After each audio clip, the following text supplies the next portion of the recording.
Welcome to the Infowars live post-mortem coverage of the zombie election. It's November 7th, 2012. I'm David Knight. I'm going to be joined here tonight with Dykes, Melissa Melton, David Ortiz, Jakari Jackson, and Dan Bidondi. And we're going to be looking at a lot of aspects of this last election. One thing we're not going to be talking a lot about is Obama and Romney. We'll be talking about some other effects of the election because we know that if you're like us, you're pretty sick of hearing it. You're probably about ready to cry, like the little girl in the viral video, if you've seen that. One of the things that we've been following is initiatives, and there's several initiatives. We've got an article on Infowars.com that is looking at 10 states that are voting on nullification measures this week. And this has some, there a lot of people on the Infowars poll that we had said they were more interested in ballot initiatives than they were in the presidential election. And certainly these particular issues are something that are going to be very interesting in the months to come, because what they're doing is they're setting up power conflicts between the states and the federal government in certain areas.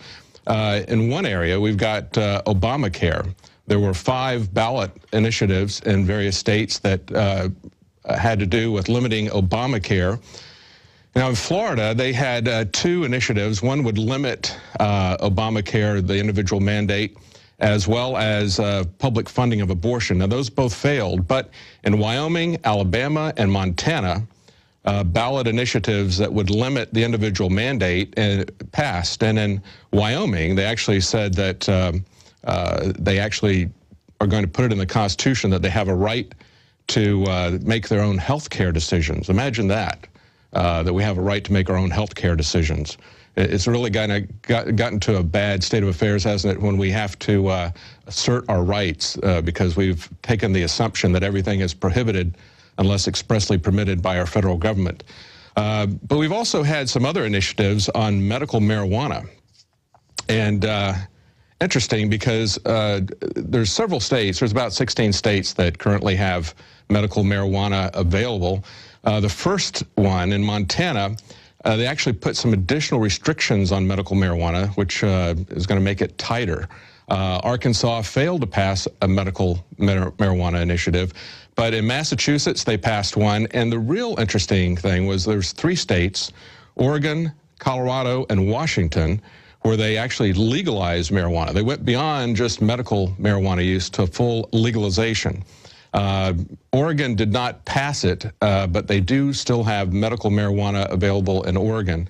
But in Colorado and Washington, recreational use of marijuana has been passed. So that's going to be real interesting to see what happens when the federal government starts to come in and assert their DEA authority, which they don't really have constitutional authority to do that. And also in 5 Michigan cities, marijuana legalization or decriminalization went 5 for 5. In Detroit, Measure M removed criminal penalties for possession of less than an ounce. Same thing in Flint, decriminalized possession of less than an ounce. Both of those measures passed by about 60%. In Kalamazoo, they're going to allow 3 medical marijuana dispensaries. That got 64% of the vote. In Grand Rapids, they have an initiative that makes possession of marijuana a civil rather than a criminal offense. That got 59% of the vote. And in Ypsilanti, Michigan, they have a measure that says enforcement of marijuana laws will be the city's, quote, lowest law enforcement priority. Now, that's interesting because if you look at the, actually it was just on October the 29th, the FBI released some statistics that said that there's a marijuana arrest in this country once every 47 seconds.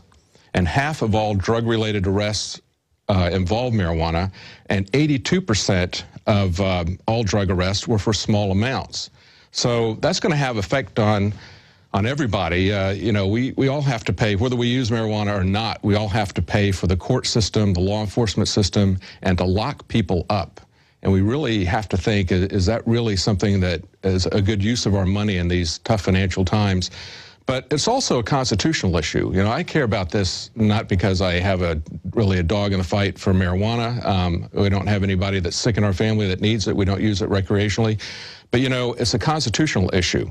The 18th Amendment was required to prohibit alcohol. Where is the constitutional amendment to prohibit marijuana? Okay, it's not there. It's something that we all should be upset about. And, you know, I think as I look at the drug war, we've gone from a situation, the drug war was pretty much characterized by the confiscation of property without due process. That was kind of a hallmark of the war on drugs. Now we've gone to the war on terror. And what we're doing now is we're arresting people. We're taking people away without due process, not just their property.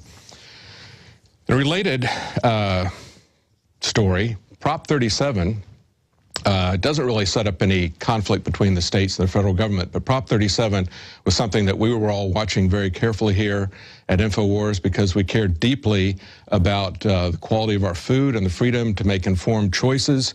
Prop 37 in California would have required labeling that would truthfully tell people what's in their food. If they have GMO in the food, it would be required to say that, just as they're required to tell us if they've got sugar or they've got salt or if they've got any other chemicals in it. And yet we're told that that did not pass in California, that people really don't care to know what's in their food. And yet, you know, perhaps that is true. Maybe it really wasn't a rigged election because in California they voted for both death and taxes and other propositions. They voted Prop 30. They voted to increase their tax rates on income and sales tax. And in Prop 34, they voted against banning the death penalty. So if they're for death and taxes, maybe they don't really want to know what's in their food.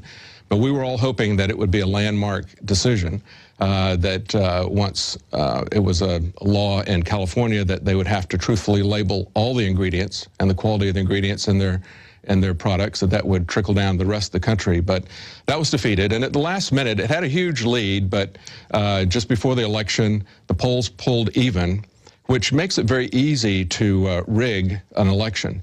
And one of the things we look at, last night we looked at opensecrets.org, which looks at the money trail on candidates. And we saw that in agribusiness, agribusiness didn't actually contribute that much in the aggregate to Obama and to Romney. Their combined contributions to both candidates are only about $8 million. And yet in California, they spent over $45 million. And that's just 6 companies out of the agribusiness sector. 6 companies spent over $45 million to keep people from knowing what they're putting in your food. That's really a sad situation. But as Bev Harris pointed out earlier today in an interview with Alex Jones, we still don't necessarily know because there's 25% of the votes that haven't even been counted yet in California. And that's just part of the concern that we have with the election. You know, a lot of people are looking at, you know, did Obama win? Did Romney win? Which states did they win? I think the big story here is the actual voting process, the actual election fraud. You know, we hear all these stories about voter ID. You know, there's no identification in most locations of voters when they walk in. They just give a name and an address. In my former home state of North Carolina, some people that we knew, you know, indirectly, the fellow came in to vote, and he was told that his deceased mother had just been in and voted. She had died 6 years earlier. There's 112-year-old voters who are voting by thousands in North Carolina because they're not purging the rolls. But the real thing, that is the real story here, are the voting machines. Even the mainstream media is covering all the long lines and broken machines and the vote flipping that is happening with that. People vote for one candidate and they get another candidate. As we said last night, it's really kind of a metaphor for the elections themselves and for government itself. You know, it's very complicated. These voting machines are very complicated. They're very expensive. They give you the opposite of what you pick. And they're very easily corrupted. And that's, you know, it's unfortunate that we can't go to a much simpler, more transparent system than these complicated hidden voting machines. I think that elections are probably the least effective way for us to control government at this point. You know, and the dishonest elections start way before we get to the voting booth. As we've all seen, especially with Ron Paul inside the GOP, we all saw the corruption that was happening during the primaries. But a lot of people don't see what happens to people who are outside of the parties. It's the ballot access laws. It's the debate access restrictions that are enacted that basically shut down debate. You know, if you have a just a two-party system, you can get this Hegelian dialectic that's very easy to control, and you can also paint the other guy as a demon, so that even if you don't like your own candidate of your party, if you're one of the two parties, you're afraid that the other guy is going to win. That dynamic would completely change if you had 3 or 4 candidates in there. You can't just paint the other guy as a bad guy. You actually have to talk somewhat about issues. And so it would be a great thing to reform the political system if we could open it up. But, you know, we might even say, even for people who think that we should only have 2 parties, at this point we might need to say, are these 2 parties the right 2 parties? You know, the Green Party, for instance, could replace the Democrat Party, or the Libertarian Party replace the GOP, but that's just simply not going to happen because of the corruption and the power that's in these 2 systems. In a related article to that, the Lou Rockwell blog had a writer, Ryan McMakin. This article is on Infowars, and he talks about the GOP being in deep trouble and how good Ron Paul is looking after this election. And he writes, Romney lost today to a guy who is overseeing a horrible economy, prosecuting unpopular wars, and who can barely string 5 words together without a teleprompter. This is the best the Republican Party can do. Not only are the Republicans evil, they're evil and contemptible losers, which is far worse. And he thinks that the winner in yesterday's election really is the Ron Paul movement. He says the Ron Paul movement is the big winner here. The GOP told libertarians in the party to get lost, and the GOP paid for it. Interestingly, both Iowa and Nevada, where Ron Paul supporters gained control of the state party, both went to Obama after the Romney campaign actively fought to disenfranchise Ron Paul supporters. I guess the GOP got what it wanted. Well, if you remember, there was quite a bit of scandal in both Iowa and Nevada in terms of the way the votes were rigged and not counted properly.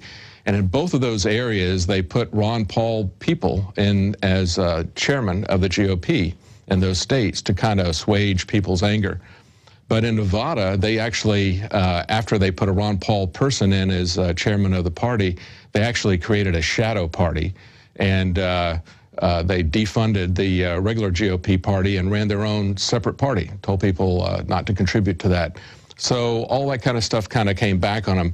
But it's a really sad situation. And you know, I got a tweet from a friend of my son who's about 20, 21 years old, and he said the Republican Party on a national level is dead unless something breathes new life into it. I doubt it will ever win a presidential election again. The American majority is now a center-left constituency that doesn't relate to their platform. Well, I agree with him that they basically have become dead at the national level, but I don't think it's a, you know, he's looking at this from the typical left-right paradigm. He's not looking at the broader, you know, paradigm. Let's say if you're familiar with the Nolan chart, you have like a 2-dimensional space rather than just a single line of left and right. And actually, Reagan kind of referred to that when he said the choices before us were not left and right, but up and down, up towards freedom or down towards tyranny. And that's really what the Nolan chart reflects. And, you know, if you go back and you look at this election, Ron Paul was bringing in people from both the typical, quote unquote, left and from the typical, quote unquote, right. He was unifying people. And as he said, liberty brings people together. And on the issues that he was talking about, people were coming together, and they were getting past this left-right paradigm, the Democrat-Republican paradigm. But unfortunately, that movement was cut short, I think, by a lot of things that we all understand were dishonest in the primaries. And so it's not really any surprise for us to see that in the general election. Now, one last thing, the GOP lost seats even in the Senate. So that's going to be important, and that's going to have effect on how things play out with Supreme Court appointments as well as other people in the cabinet positions. And we've got Aaron Dykes, who's going to give us kind of an analysis of what people have been talking about in terms of Supreme Court picks and in terms of possible cabinet appointments and how things might change and what impact that might have on us. Aaron, are you there? I'm here. Thanks, David. Are we ready to go on this camera? This is our first live test in 2 different studios. Very exciting. Infowars nightly news. Now, Obama obviously has been reelected. The people who wanted less government, who wanted to change the establishment, have been heard, have been speaking out throughout the past several years. we're one of many people speaking for those groups, but we were not in the actual election. The choice was Obama. The choice was Romney. Obama was reelected. So what does it mean? We saw immediately the next day the stock market went down. It tanked. We saw, on the other hand, health insurance skyrocketed. The price of gold skyrocketed. The gun stocks skyrocketed. These are all significant factors in the direction of our country, as Obama has promised to be a bigger and badder collectivist governor over this country, trying to transform our country even more into a dependent state where the big federal family rules over your life. And to analyze this a little bit more, we'll go to Alex's discussion earlier, analyzing Obama's speech, his victory speech last night, and then I will add some to that. Do we have that now? Okay, let's go to that speech clip right now.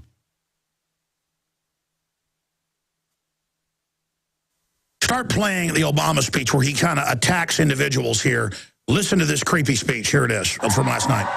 I have never been more hopeful about America, and I ask you to sustain that hope. Yeah, chumps. I'm not talking about blind optimism. No, just let me sucker you more for foreign banks. The enormity of the tasks ahead, or the roadblocks that stand in our path. It's an enormous task to gut this country and shut down the coal power plants. I'm not talking about the wishful idealism that allows us to just sit on the sidelines. Those idiots or shirk from a fight are never going to know why their power price is roughly double. I have always believed that hope is that stubborn thing inside us that be stubborn, be hopeful, I'll abuse the hell out of you. That something better awaits us. So long as we have the courage to keep reaching, to keep working. Mindlessly letting the globalists rob us, yeah. Keep believing government's your friend while it shuts everything down. 51% of your power comes from coal. I believe we can build on the progress we've made. Oh, yeah, you will. Continue to fight for new jobs. Carbon taxes that won't be on Mexico and India and China. Security for the middle class. Going to shut everything down, but then make you go get welfare from them. We can keep the promise of our founding. The idea that if you're willing to work hard, it doesn't matter who you are, or where you come from, or what you look like, or where you love. It doesn't matter whether you're black or white, or Hispanic, or Asian, or Native American. Then he claims pro-America, but then ties it into race consciousness. Poor, able, disabled, gay, or straight. You can make it here in America if you're willing to try. But the idea is government's going to do that. Government's going to take your jobs away, but then it's going to give you the select insider jobs picking winners. I believe we can seize this future together. Seize a future. Because we are not as divided as our politics suggests. We're not as cynical as the pundits believe. We are greater than the sum of our individual ambitions. Did you hear that? And we remain more than a collection of red states and blue states. We are and forever will be the United States of America. Back it up. When we come back from break, I'm going to play just that end part there again. Did you hear that? We are not individuals. We are not individuals with our competitiveness. No, we are a greater collective. I mean, whoa, Borg, you will be assimilated. Danger, Will Robinson. I'm getting chills. Danger, danger. And you got those people in there. I mean, folks, they're announcing they're going to shut down 1,000+ plants in the next 2 years. He's announced it. It's not the Republicans saying it now. They're going to shut your power down, folks.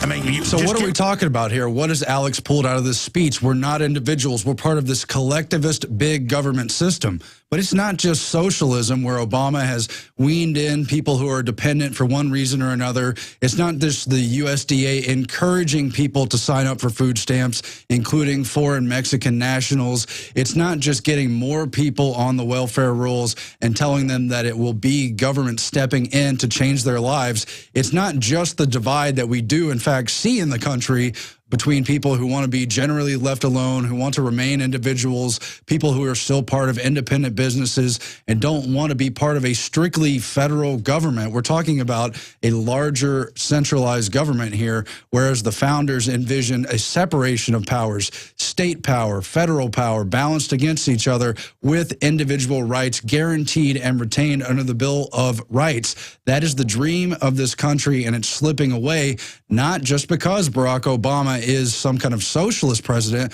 but because he's a collectivist. It's a 1-2 punch.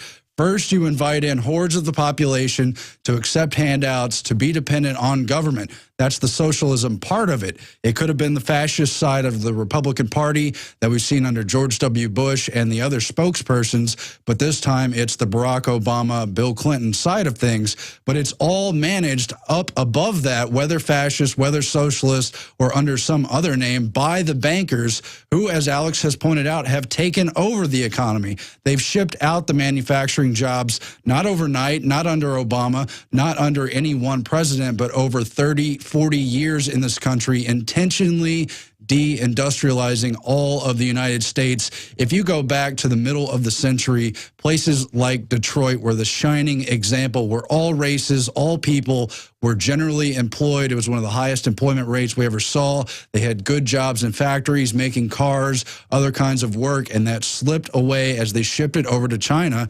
And President Obama's Jobs Council is headed by people like Jeff Immelt, CEO of GE, and others who are involved directly in shipping these jobs overseas. Romney's been part of the same game, so that part doesn't change. It's all run by these collectivist bankers, run through the derivative scams, and you name it. So you've got the socialist pressures eating away at the system, the legitimate raising of taxes under fairly limited government compared with where we're headed, all whittled away, all ledgered away by these bankers on the global market. So we're captured because of that. And you've got the Reuters analysis, victory puts Obama in position to expand government's reach. And what we're seeing here is, sure, the Republicans held onto the House, the Democrats are picking up the Senate. You still have a little bit of the gridlock as designed by the founders, but all that is undermined by the way Obama has already been governing when he was still facing election, where he began using the agencies to implement the policies he would have liked to see. We saw this most notably with the EPA when they tried very hard to pass carbon taxes through Congress and failed. We saw the EPA began to go around regulating, shutting down coal plants, and they were just getting started. He did it in all other sectors as well, and we're going to see more and more of this now that Obama does not have to face re-election. He's already gotten the ball rolling with legislating by fiat from the executive branch and through the many bloated, well-funded agencies that run this country. Now, I want to get more into the coal plants because there are going to be new carbon taxes. Kurt Nemo's got the article. You were just seeing some of the graphic. Let's go back to that. If we could back up to the beginning of it. Obama floats carbon tax the day after election victory, and Kurt points out how less than 24 hours after winning the election, he's already indicating his plans to further impose carbon taxes. They are devastating to the economy. It's going to be a minimum of $1 trillion in direct costs, but the regulations, the impediment to business, the extra paperwork, the bureaucracy, all of this slows the economy, doesn't allow it to recover. It allows it to fall more into that captured mode as the globalists who literally set this policy from up above control the means of production more and more, whether it's under the socialist coloration and figureheads or under some other collectivist model. It's collectivist. This is the New World Order.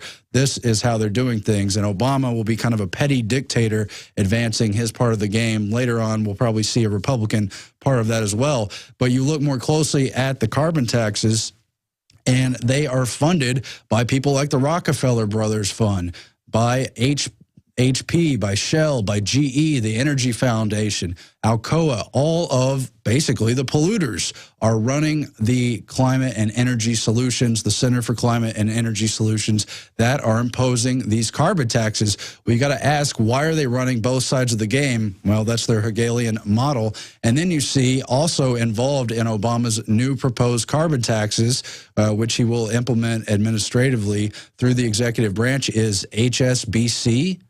HSBC, HSBC, weren't they involved in, oh, that's right, money laundering? They're facing the biggest ever record fines for admitted money laundering. I know we have a graphic for that if we could pull it up.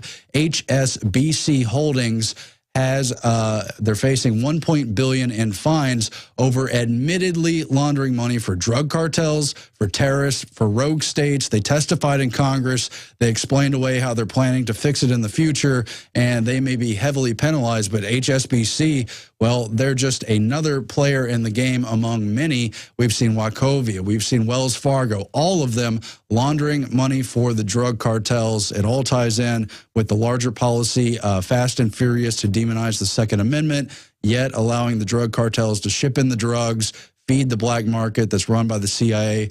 It's kind of a complicated system, but at the same time, it's just run through the banking ledgers.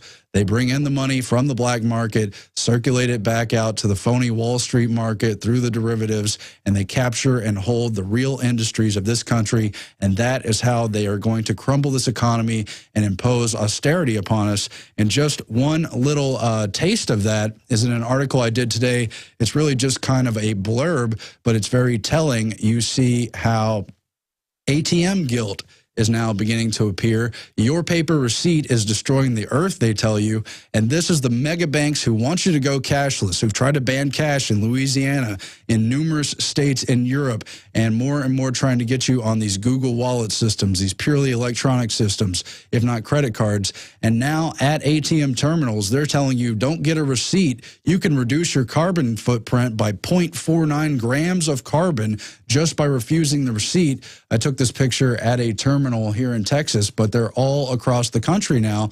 And it's part of this new ironic push where you're supposed to believe you're helping to save the planet by feeding into the very banks who sell you the carbon credits, who profiteer off of them, who trade them on the derivatives market, and allow the industries they also own and control to continue polluting while you pay for it. And that's the kind of thing that's coming under these carbon taxes. They really want you to buy into the propaganda of it while they're really running the show. And just, you're captured on the cash machine. If you want to get cash, you got to pay the fee. That's not good enough. If you don't want to use cash, you're still paying credit card fees, and you're on their grid system. And you basically more and more won't be able to get outside of it. You're going to be guilted. Furthermore, with this economic, not only with the economic austerity that's coming in the crumbling markets, but with this environmental austerity. Even as you're doing less economically, you want to do even less because it's going to help save the earth. See how they kind of feed into seemingly opposing agendas, how they feed into each other. And that is not all. Obama had prepared a sneak November surprise, they were calling it, new coal plant shutdown regulations through the EPA. As I pointed out, the things that couldn't get through Congress, despite the gridlock that was in place, Obama will pursue, as I've said, through agencies, his policies. He will use executive fiat. And here you have more and more bureaucrats than ever before working on these big standards that won't allow new coal plants. They're shutting down coal plants. They were caught in their campaign materials listing the energy vision for America and how coal doesn't even show up on the charts. Love or hate coal, that's what we've got. It's 50+% of our electricity in this country.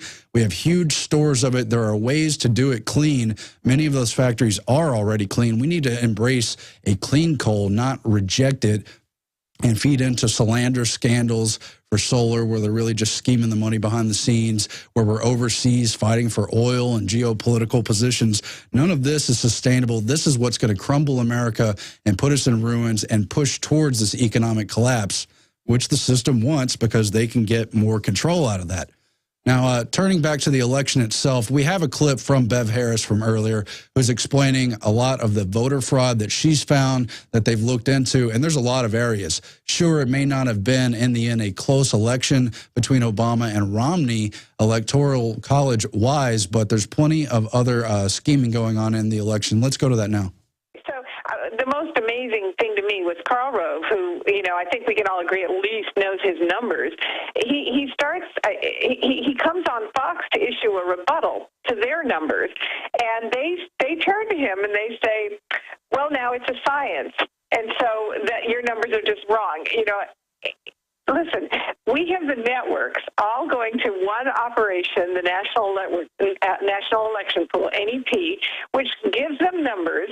And this is without counting the votes, and then they just say this is the winner. And so in this odd interchange, you have Karl Rove on there saying, wait a minute, we've got 500,000 votes that haven't even been counted yet, and many of those are in Romney's strongholds. How come you've called Ohio for Obama? And they said, it's a science. It's a science. It's like, shut up. Don't talk about actually counting the votes, which I think was really emblematic of what we were seeing last night.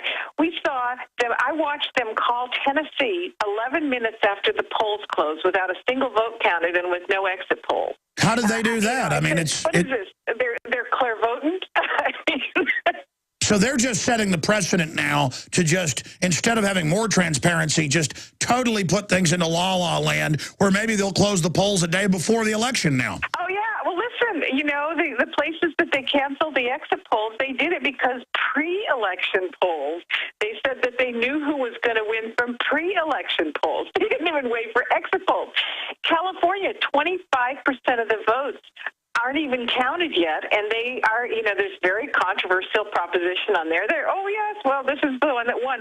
I didn't even mail my ballot yesterday until 2 o'clock in the afternoon. Washington State is all absentee. About 40% of the ballots weren't even in yet. And they're busily calling the election. They can't exit poll absentee, by the way. So it's a total hoax. So, I mean, did Obama really get elected? Oh, that's the thing. Nobody knows anything about elections nowadays. What we are doing is we're watching the TV networks announce to us who the winner is based on a single private organization called NEP. You know, they aren't even going so far as to look at the tapes that come out of the voting machines. They're just telling us before the voting machines even spit out their tapes, this is the winner. Unbelievable. So, again, Bev Harris, documentary Hacking Democracy, you know, caught him repeatedly, you know, criminally. She's telling you now it's just polls closed. They announced the winner with no ballots counted in Tennessee. They're just announcing in other places when, you know, more than half the stuff hasn't been counted. It has now gotten, then I think from what you're saying, the worst ever, just absolutely in everyone's face. Oh, yeah. I mean, look at this. In Florida, you know, it's just, and the anomalies are flooding in. In Florida, this happens every election. The power goes out midstream, and then all of a sudden the trend changes. You know, it's like they're counting votes after the. It's like in the Whodunit movie. The power goes out. Come on. It's like the Whodunit movie where the light goes off and somebody's got a steak knife in their neck. And it's actually kind of a metaphor, isn't it? It's like the lights go off. Oh, here's the winner. You know, it's really, and then Pinellas County, which is over by Tampa, they basically, now get this, Florida, they were calling Florida for Obama. It was separated by 40,000 votes. Pinellas County had just announced, we've set aside 10,000 ballots that we won't count until tomorrow. I mean, nobody just, you know, this is the stuff that's really going on. There were 400,000 uncounted provisional ballots in Arizona, and there were massive meltdowns in Pima County, which is Tucson, and Maricopa, which is Phoenix. So we are just now beginning to unravel what was really happening during this election. And when people say, well, do you really think that Obama won? I have to say, well, that is actually not the point, because we can't know who won because of the way the system is. So regardless of who benefited, is this the system we want? And that is the real question. What is the system? Not necessarily who actually won the, quote, elections, the selection process, but how gamed is our system? Well, it's gamed every step of the way. Republicans and Democrats write the rules for elections. Internally, they write the rules for their own party. If you don't toe the party line, you're going to have a hard time advancing. You're going to have a hard time getting legislation passed. Third parties are completely written out of the books. You can theoretically run as a third party, but it's extremely difficult to get on the ballot, to get into the debates. But that's just the beginning. Then you've got the controlled media cycle that she's also talking about.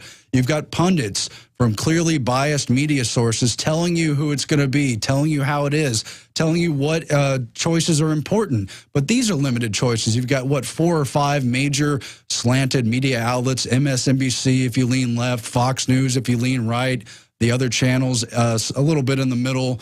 And it's just ridiculous. Then the actual voting process is so gamed, so unaccountable. We can never really know if we're even having real elections. And I would argue that we're not. All of this is a centralization of power. The founding fathers have to be rolling over in our graves.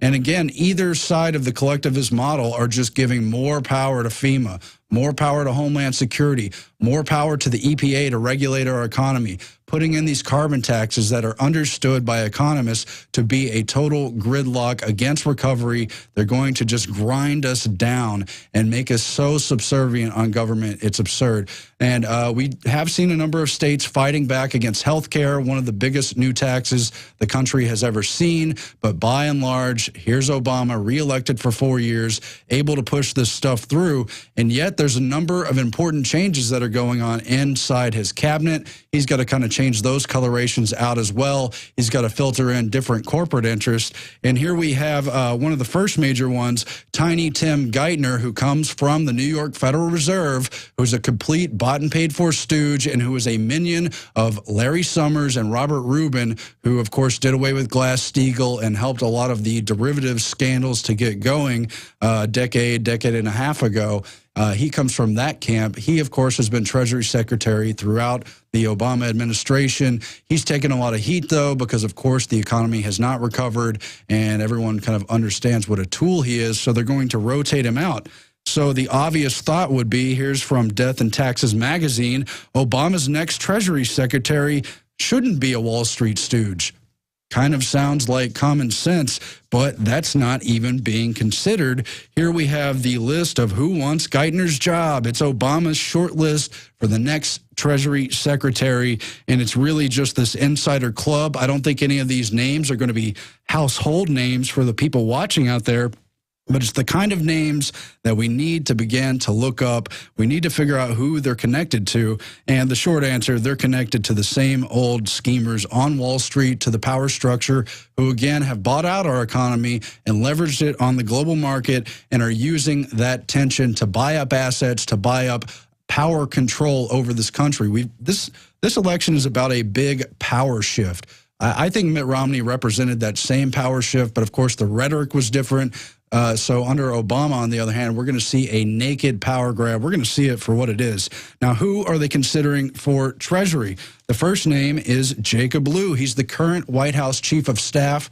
Obama has rotated 4 of them through now. He comes before that from the Office of Management and Budget. That's a very bland-sounding office, not something people talk about and analyze all the time, but they're in the nitty-gritty. They have important, very important purse string ties to policy. They really decide where a lot of stuff gets budgeted, and they have so much power over the other agencies who, as we have discussed, are doing the real policy setting and legislating in this country. Congress, again, has been gridlocked. They've been reduced. They've been made to go along with the system that's put in place. They rarely question it, but real policies are being set inside the executive branch. Ever since the days of FDR, this has been ratcheting up. FDR, who said we want broad executive power, then during the Great Depression, now it's coming full circle, pushing us back into a depression. So that's Jacob Lew. Next on the list, Gary Gensler. Now, this is the kind of guy you've heard Gerald Celente railing about back in the John Corzine MF Global scandal. He was intimately connected to that, blamed for not doing enough. He, of course, is chairman of the U.S. Commodities Future Trading Commission, and he very happily, according to the articles on him, is presiding over more than $648 trillion of derivative swaps on the market. Those are outstanding swaps. Again, we're talking about a figure of $650 trillion with a T.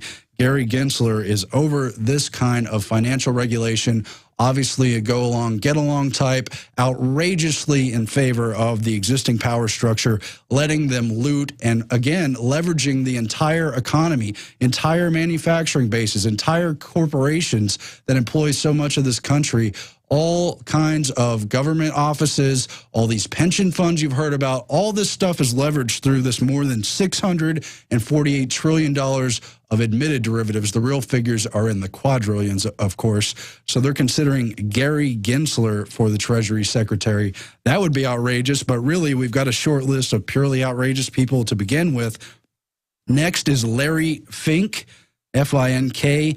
He represents the assets at BlackRock. This is a big Bilderberg related firm. They're directly part of Blackstone, set up by Peter Peterson and Schwartzman over there. And they manage these asset funds. They manage the pensions that all these state employees have their money tied up to, and all these other systems. And he manages trillions and trillions of dollars of the economy. And I've got some articles here about how Larry Fink, when the economy went belly up, was really a key point man for the entire bailout. You've got people from Fannie Mae, Freddie Mac, AIG, Bear Stearns, all these other firms, Morgan Stanley, JP Morgan Chase.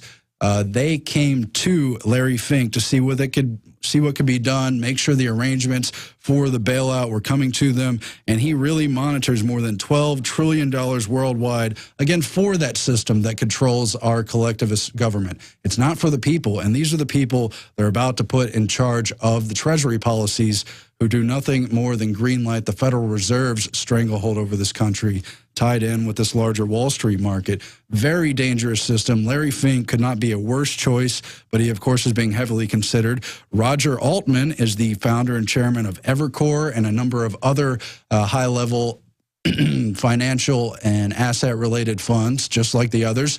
He is an annual Bilderberg attendee. He was there in 2012. He's been there in other years as well. They at one time considered having him replace Larry Summers in some of the bailout-related let's put on a good face and pretend we're fixing the economy while we loot and steal and collect assets in the background. One of those divisions that Obama set up after the bailout. He wasn't put in then, but he's being considered as well for Treasury Secretary.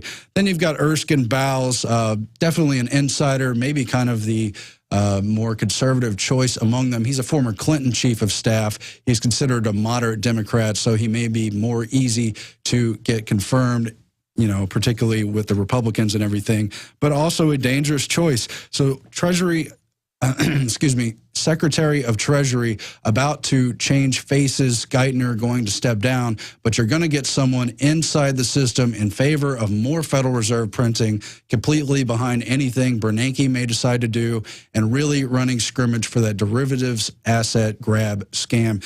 Such an important system. I'm not the best to break down the overall economic scheming going on, but if you've heard Gerald Celente, if you've heard Max Kaiser, Alex Jones, Bob Chapman when he was still alive, this has been a huge ongoing scam since that collapse in 2008, and they're still picking up the pieces.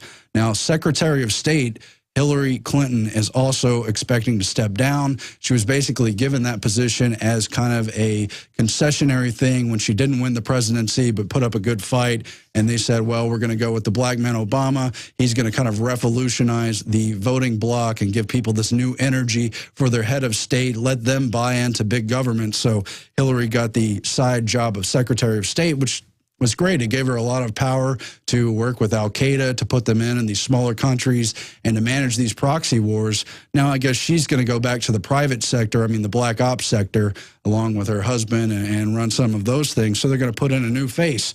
Well, what kind of change are we going to see there? They're telling us we have two choices.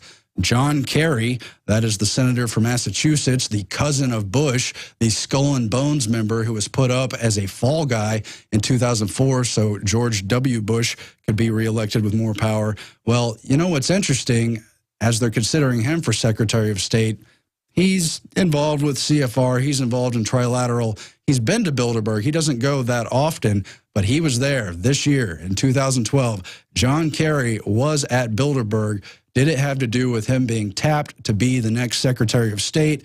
Obviously, as a member of Skull and Bones, already intimately involved with foreign policy. He's on the important executive committees inside the Senate. And, of course, will play a similar game. They don't know if they're going to go with him. The other choice is Susan Rice, who's already been in as U.S. ambassador to the UN, very close to the Clinton factions as well as the Obama people. And she's very much part of the power structure, too. She had a big role to play in the Libya war and the other little smaller wars, the Syria thing that's going on, and whether or not that erupts into a larger regional conflict. She's also one of these legacy kids because she's the daughter of a former governor of the Federal Reserve Board. Her father was only the second governor in all of history to be on the Federal Reserve, and clearly part of the power structure. So that's some of the change we're going to see there. And it's just amazing who they pick. We can't get someone good into this cabinet, obviously. Now, this part shocked me. I didn't know about this until I read thoroughly through all these articles. Eric Holder may have to step down. He's taken a lot of heat for Fast and Furious.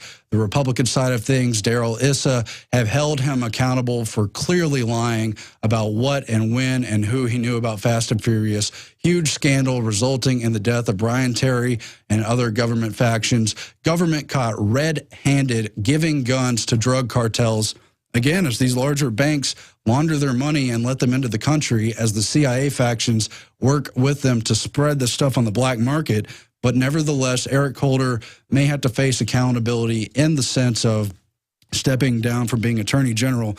Very corrupt, very much part of those Clinton years, Waco, and all the other scandals. So who might replace Eric Holder?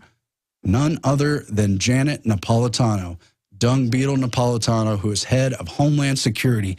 Can you believe it? Such an unconstitutional, obviously fraudulent agency, a power-grabbing, occupying force who got their power after 9/11 on the backs of the terrorism, using the sympathy of the country being hit to build up an occupying takeover force that now considers patriots to be potential domestic terrorists, considers Ron Paul and third-party supporters to be enemies of this country, and who have continuity of government plans to take everything over as soon as an economic crisis or any other disaster that's big enough comes into play. She maybe become Attorney General.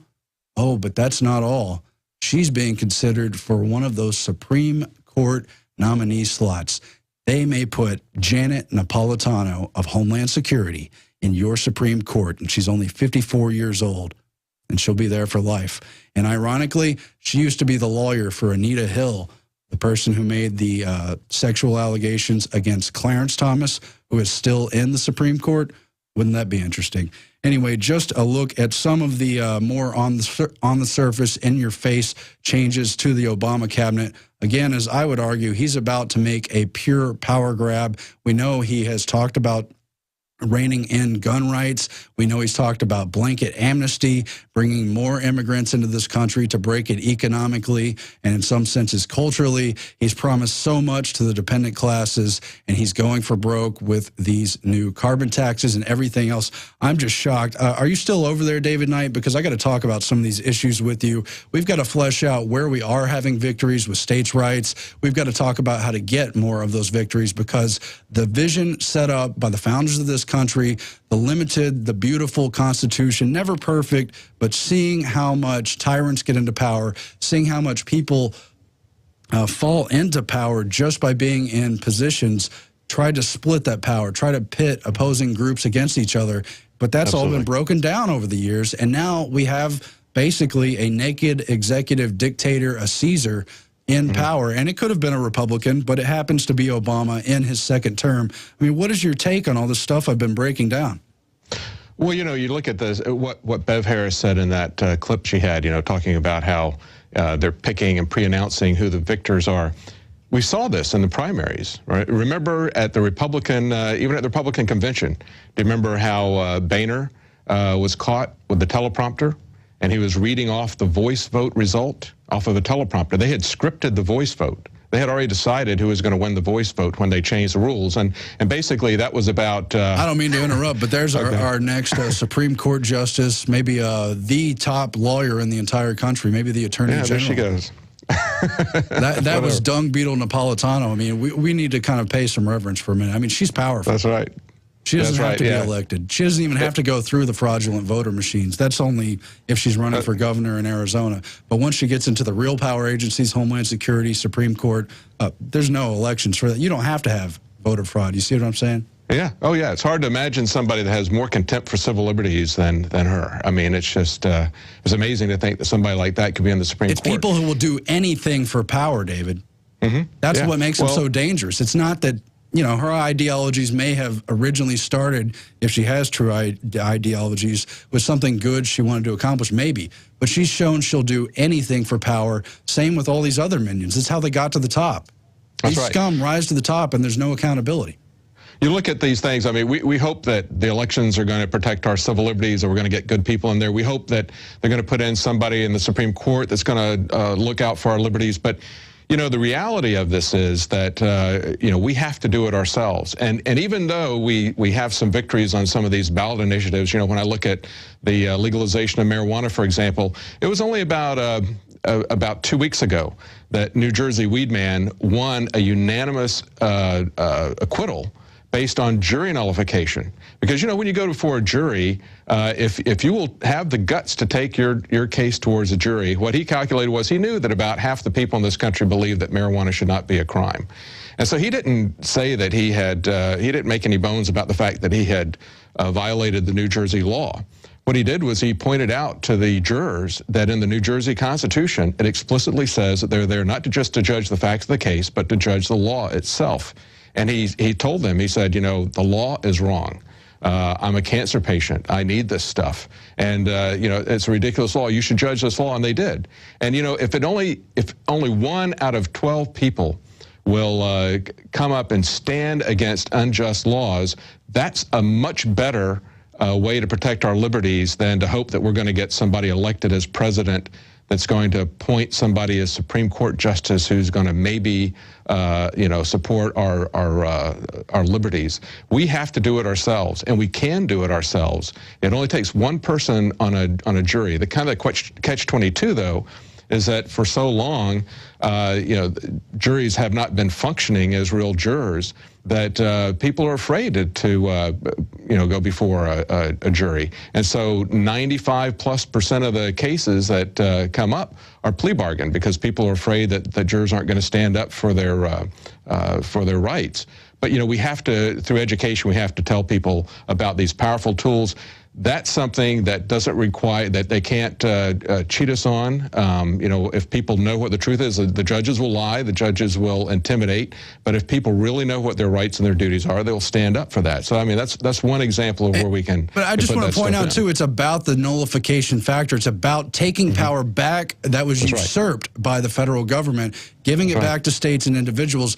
Marijuana itself, I mean, a lot of people despise the drug culture and look down upon anyone caught up in that system, but you've got a lot of people caught up.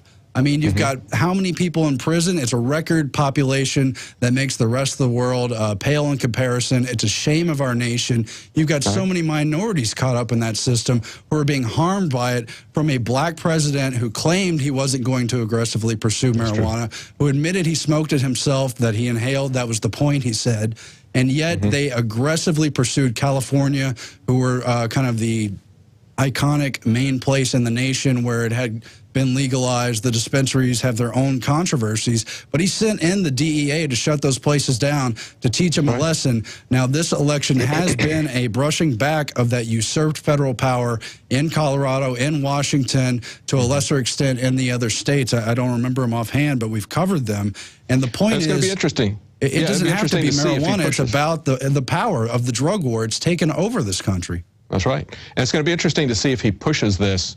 You know, you've actually legalized it in 2 states now. So it's going to be interesting to see what Obama and the feds do with that, what the DEA does with that, if they're going to challenge that like they did in California. Now, one of the aspects of California, it was just medical marijuana, and they allowed a lot of discretion at the local level. So in LA, people are getting, you know, getting the law enforcement to come down on them really hard, but in other places like Oakland, they let it go. So it's going to be interesting to see how that plays out in those 2 states, how it plays out, for example, in Michigan. It's going to be interesting to see how that goes. But, you know, you mentioned the Secretary and Secretary of the Treasury people. One of those names was somebody that I know something about. I didn't know about most of them, but Erskine Bowles is somebody that hails from North Carolina. He's run for Senate twice there, and of course, as you mentioned, he was chief of staff with the Clinton administration. Now, he was deeply embedded in the financial, he was a real player in the financial community in Charlotte. Nations Bank was a very large bank, and if you remember in the early 90s, or early part of the Clinton administration, I believe is when it happened, there was a merger between Nations Bank and Bank of America. And Bank of America was in California. They merged the two together, and even though they took the name Bank of America, it was really, they went to the headquarters of Nations Bank in Charlotte. They moved all their operations to Charlotte. Charlotte became a huge financial center, but most importantly, it was the largest merger they'd ever had, and it really set a precedent. And once that happened, all these other banks started merging, and you know what we got was too big to fail. And in about 10 years, we had this massive catastrophe. Now, the same thing, now he was a player and all that. The same thing is happening again, talking about the power companies, the same thing is happening again in North Carolina. Again, you've got somebody, this guy is Jim Rogers, and just like Erskine Bowles, he's a very well-connected player in the Democrat Party. They just gave a loan guarantee, the power company did, to the Democrat National Convention. When they had their convention in Charlotte, they gave them a loan guarantee of $10 million. He downplayed that, saying, well, it's just a loan guarantee, but they actually did use that line of credit. Now, this guy has been very controversial, has gone into all these different alternative energy schemes that cost a fortune compared to the traditional ways of getting energy and don't work very well. But they've merged, and now again, they've created the largest power company in the country. And that, I think, is going to be, I think we're going to see something play out along those lines, kind of like what we did with the free-for-all with the bank mergers. And once we see that, that's going to be a lot of pressure, for these just a few large companies are going to wind up controlling all the energy. And they've already got things like these renewable mandates and stuff. And just one last thing I wanted to say about that, if you look at this carbon tax credit thing, it looks exactly like the Federal Reserve Act of 100 years ago in a sense, right? You had all these guys come together, and they say they're going to create the Federal Reserve, and we're all going to pay them interest, to this private corporation. We're going to pay them interest for the money that they're going to print. And now we've got this carbon tax thing, right? It's going to be privately owned. We don't know who's going to own it, but we're all going to pay them money. Pay them to rig the market. Yeah, pay them to rig the money. I mean, it's a classic bankster takeover, but now they've moved from the national level to the global level. And this carbon tax thing is going to do to us on a global level what the Federal Reserve has done to our money, but it's also going to make energy incredibly expensive. It's yet another way they're going to attack energy. First they're going to consolidate into a few companies, then they're going to move it to some kind of a global tax. And, if you look at energy, the one thing that affects our standard of living, both in terms of the quality of our life, and also, you can show by studies, the quantity of our life, it's the availability of cheap energy. And we have more coal in this country than the Middle East has oil. But we're not allowed to use it. As you pointed out, Aaron, there's clean ways to burn that coal. But of course, they want to shut that down because they want to shut down American energy. And I don't want to pollute either. I want clean coal if coal is what we're going to use, but it's a game system. But what you said is exactly correct. I don't know if you know about this. I have a feeling you probably do. There's a documentary, very well produced, extremely well researched, based on a book that examined all the facts, and they have real audio recordings in this documentary. It is, of course, Enron, the smartest guys in the room. Today, we know Enron is one of the biggest scam firms around. Their assets weren't where they claimed to be. They gamed the market. But what they did in California was they got I want to say it was Schwarzenegger. Regardless, it was one of the governors who deregulated the power rules, and they went in there and controlled that system and artificially shut down supply so they could jack up prices, not 3 times, not 4 times, not 10 times. In many documented cases, 50 times the market price of energy, and they sucked money out of granny's bank accounts, and they're on tape laughing about it, cursing about it, joking with each other about, can we shut down the power again today? Oh, yeah, I'll come up with an excuse. And that's exactly what we see throughout this whole corrupt system you're describing. There was just another case last week where they got caught gaming the energy supply system from one of these big banks that received, of course, bailout funds. They all did. And the people we're talking about for Treasury Secretary, the figures you're talking about who are involved in gaming energy and everything else, these are criminals. These are the people in the back room. They're our top suspects. But instead, we're lining them up to be honored and given this title of you are Secretary of Treasury. You really know something about the economy in this country, and we're really going to look to you and pretend to care about what you say. I mean, Tim Geithner has been a joke in Congress. His blatantly ridiculous excuses have just been a stunt, a stunning act to bat you over the head to keep you from going after the real criminals before you realize how badly you've been raped and looted.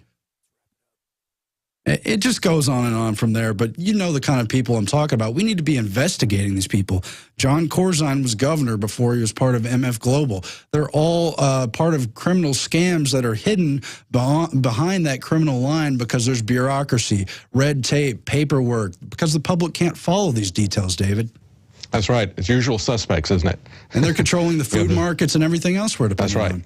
It's just a few people getting control of everything. I mean, that's what we see over and over again. And now they're moving from the national level to the global level. Well, that brings us to our quote of the day. Our quote of the day, and we got that ready, guys? Our quote of the day is, there we are. We'll try to cooperate fully with the IRS because as citizens, we feel a strong patriotic duty not to go to jail.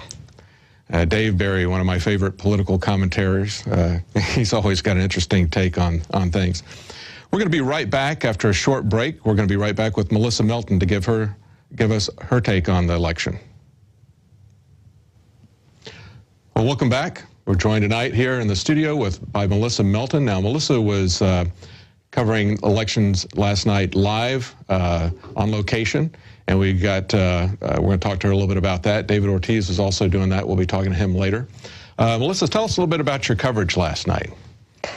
Well, I was at a polling station for a while, and then I ended up going over to the Travis County Republican Party's election night shindig. So for a while, I just mainly talked to people as they came out after voting, and I seemed to get a majority of Obama voters. And I think overall what really worried me about the night was that all of the Romney voters, Romney people at the party seemed to feel like he was going to bring in really small government. And all of the people who were going to vote for Obama had absolutely no idea what the NDAA was. And so the whole thing just was worrisome, basically. But we're going to go to a couple of clips. So. Yeah, it's kind of sad, too, that they put everything on just those two offices because, you know, we had a Senate race in Texas, and the Republicans had something to cheer about there, but it sounds like they were pretty upset. After Obama was declared the winner, nobody would even barely speak to me. I got one guy, and we're going to show him. But, yeah, after he was the winner, there was just angry faces and people wanting to leave. They didn't even want to speak to us. That's interesting. So. That's interesting. Well, let's take a look at some of the clips here, I guess. You guys got some clips for us. What are 5 things that you think Obama did well as president? I think he did a good job reaching across the aisle. I think that he was more of a unifying president than George Bush was. I'm a supporter of Obamacare all the way. Under his watch, he decreased piracy. He killed Osama bin Laden. So how many is that? 4? Yeah, and he also worked on the through the auto bailout and also the Dodd-Frank Act and decreasing bailouts to corporations that were circumventing the law. So those are, I mean, in a nutshell, those are things. Wasn't the auto bailout a bailout to corporations? The auto bailout was, yes. I mean, by definition, it was to save jobs and to save the industry. To China? They actually, GM used the money to ship our jobs to China. According to who? According to GM. I mean, tell me what are you citing here? That's on record. Like, they've actually used the money from, like, just all you have to do is Google it. You just have to Google GM bailout. For me, I don't know. Yeah. I would if I had a computer. What are 5 things you think Obama did well as president? Will you help me on this?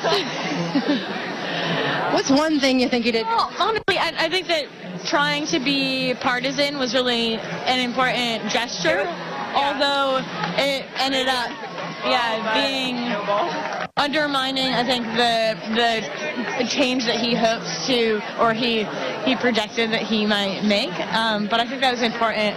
Repealing John F. Yeah. Major. And the healthcare reform and the I forgot the name of it, one of the ones he passed, women's Lily Ledbetter, yeah. No. So what's your favorite thing about President Obama?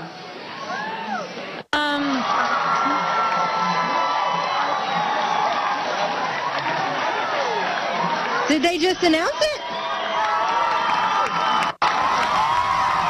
Wow.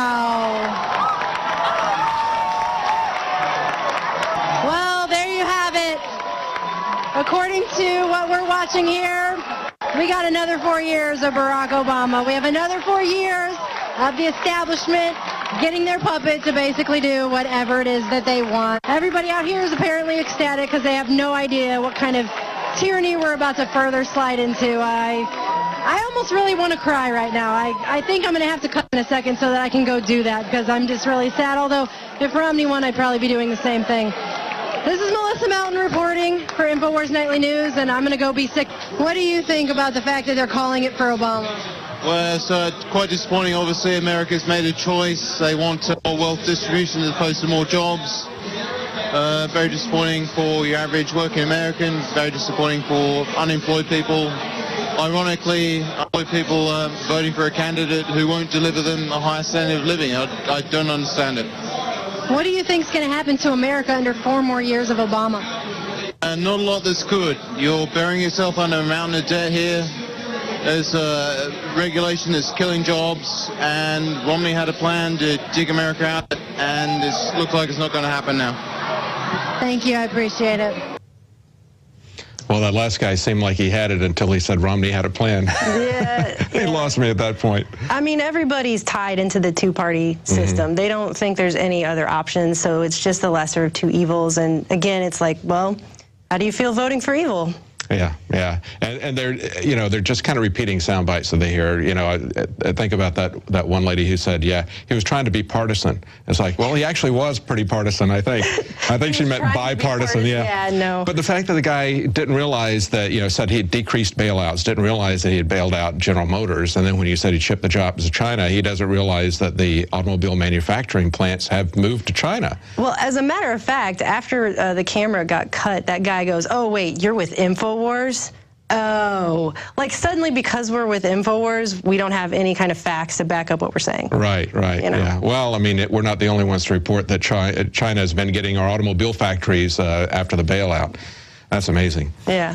Well, what other issues were you following? Well, I mean, for me, I knew either way it was going to be Romney or Obama, or Bomney. It's hard to say it. Romney or Obama. And so it really wasn't going to matter because the establishment was going to continue with their plan.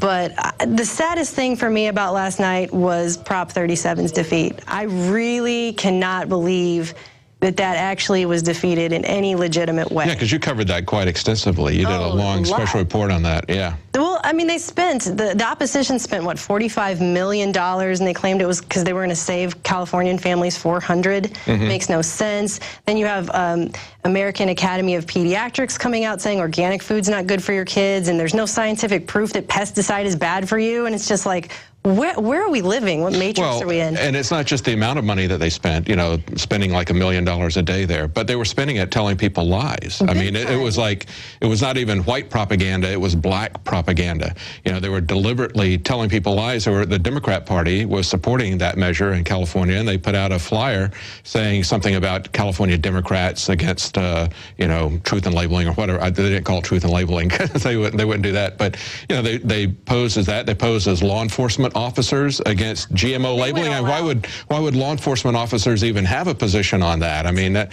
you know, they're not going to be going around arresting people for that. And this whole thing about $400, I mean, you know, we have labels there, you know, but even if that were true, Californians passed a tax increase on themselves.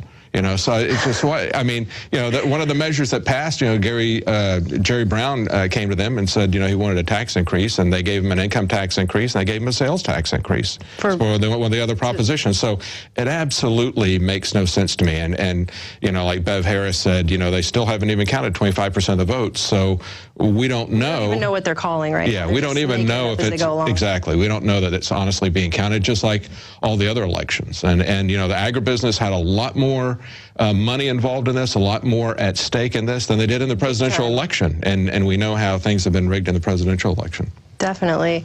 Well, speaking of junk and food, I brought this in here with me. I came across this at a store, Save the Earth Gum. Save the Earth, it says products for good, Project 7, products for good. And I decided to turn it over and actually look at the label and look at what was in it. And I found a lot of interesting information about this, so I decided to file this special report we're going to go to.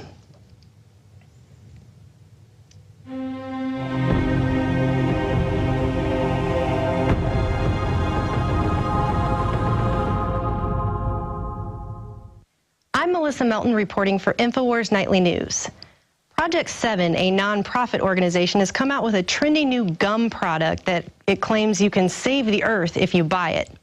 And while saving the earth might sound like a wonderful thing to do, upon further inspection, things are not what they seem with this wonderful new gum. This gum contains deadly food additives such as aspartame, neotame, and genetically modified soy lecithin.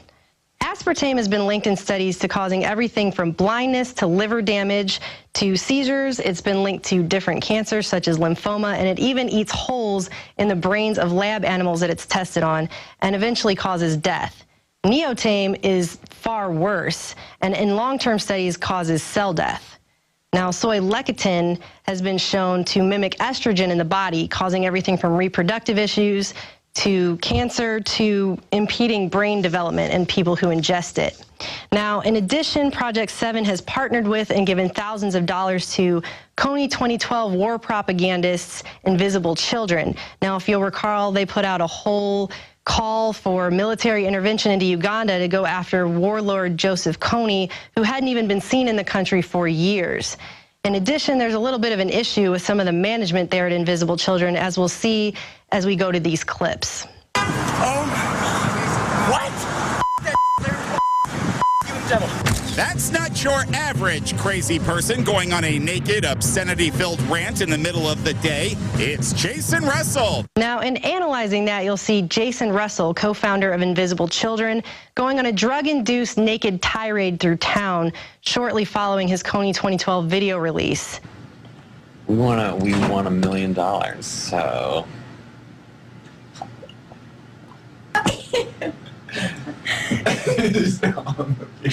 There's here 100,000 for Haiti and 900,000 extra for me.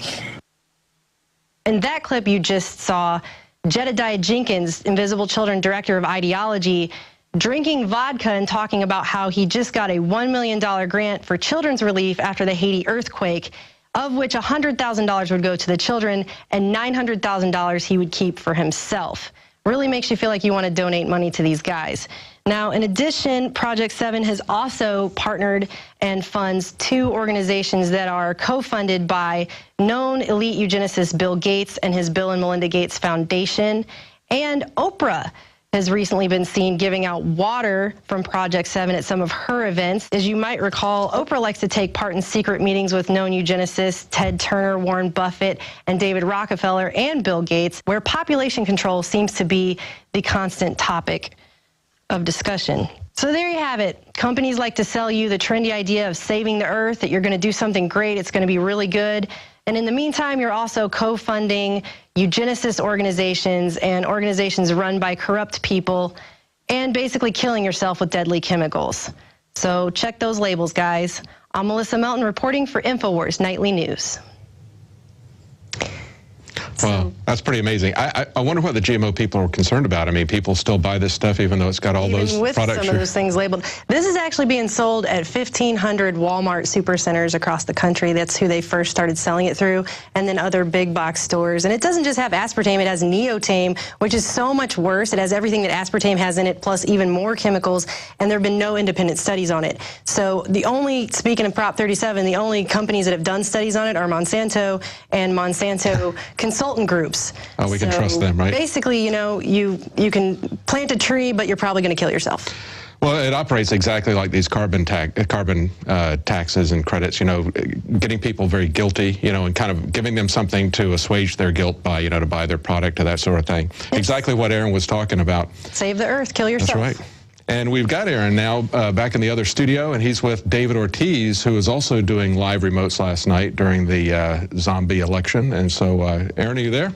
We are here. Thank you, David. And, of course, I am joined by David Ortiz. We talked about the election at the presidential level last night. We've analyzed the rhetoric, but beyond the rhetoric of who's going to be president and what that supposedly means, we live on the ground. There's a grassroots political movement taking shape. We depend on our water systems, on our transportation systems, and there's a lot of politics over that as well. So I'm going to turn now to David to analyze just a few of those issues.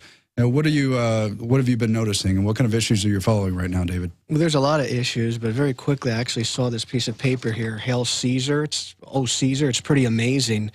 how happy people are that President Barack Obama is our Lord for the next 4 years. So that was pretty amazing. That's the New York Post. But focusing on other issues that have just been going on, obviously one of our concerns is the growing police state and how it may go to overdrive. You were talking about the election or issues that... Yeah, we're talking about your stories. Okay. Yeah, the growing police state is obviously a concern of ours. We think that it's going to go into overdrive now that America has chosen its next president. And here in Baltimore, Baltimore is now recording conversations on city buses. And that's according to an article on the New American. And essentially, Maryland Transit Administration has installed microphones in 10 buses to record passenger conversations. The microphones, which the city plans to install in 330 more buses by next summer, are attached to the existing video surveillance system monitoring the city's public transportation. And according to an MTA administrator, she was quoted as saying, quote, "We want to make sure people feel safe, and this builds up our arsenal of tools to keep our patrons safe." How nice. And later on, by the way, a liberal drafted this. I thought liberals were for civil liberties, were against the Patriot Act. George Bush was evil. No, that's the thing, David. It doesn't matter who becomes president, what party's in power. They always have to endorse the power grab, especially if it takes over your life, especially if it spies on you. I mean, that's what the TSA has been all about. Yeah, that's why it's so amazing when liberals are drafting this legislation. But let me let you know what a state legislator by the name of Melvin Stooks, a liberal, had to say, quote, "This is not your bathroom. This is not your bedroom. I'm just trying to clean up problems and provide a more congenial, more cordial ride."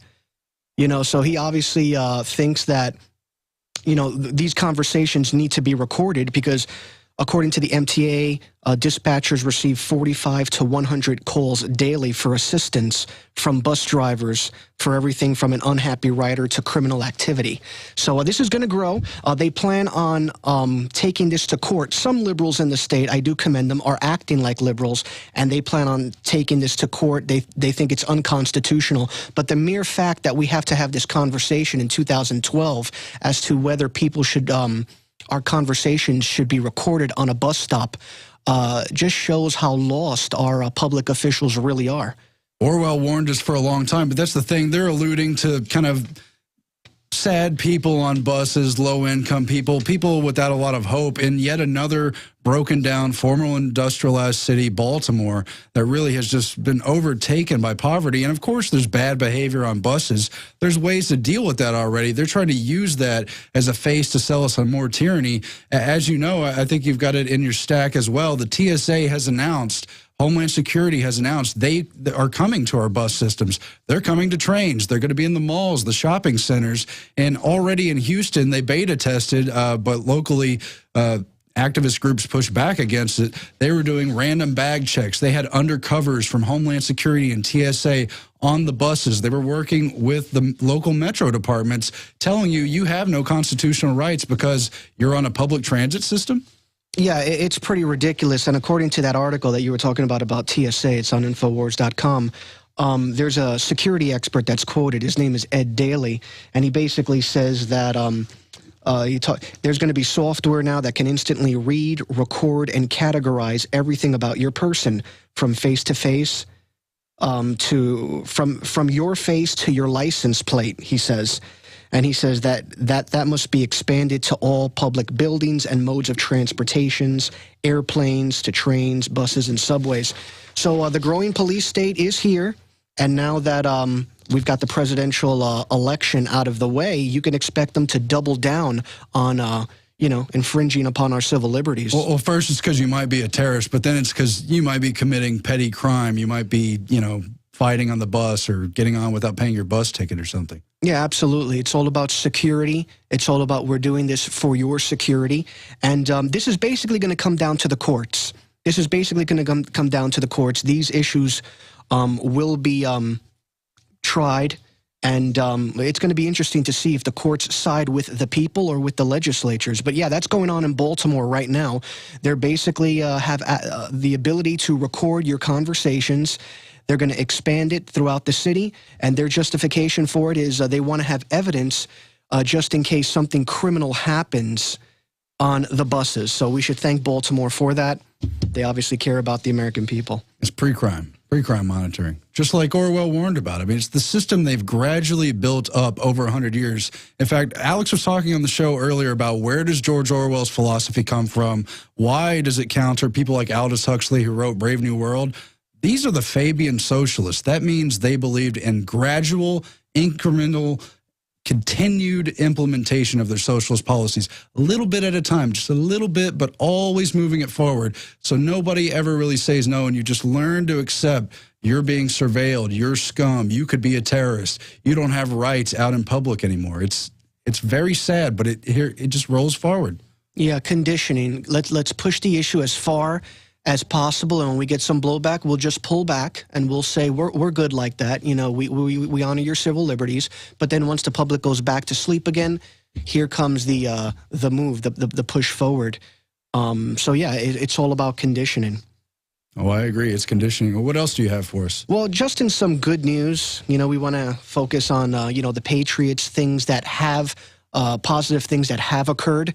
Some libertarians, some constitutionalists did win yesterday. They were supported by Ron Paul.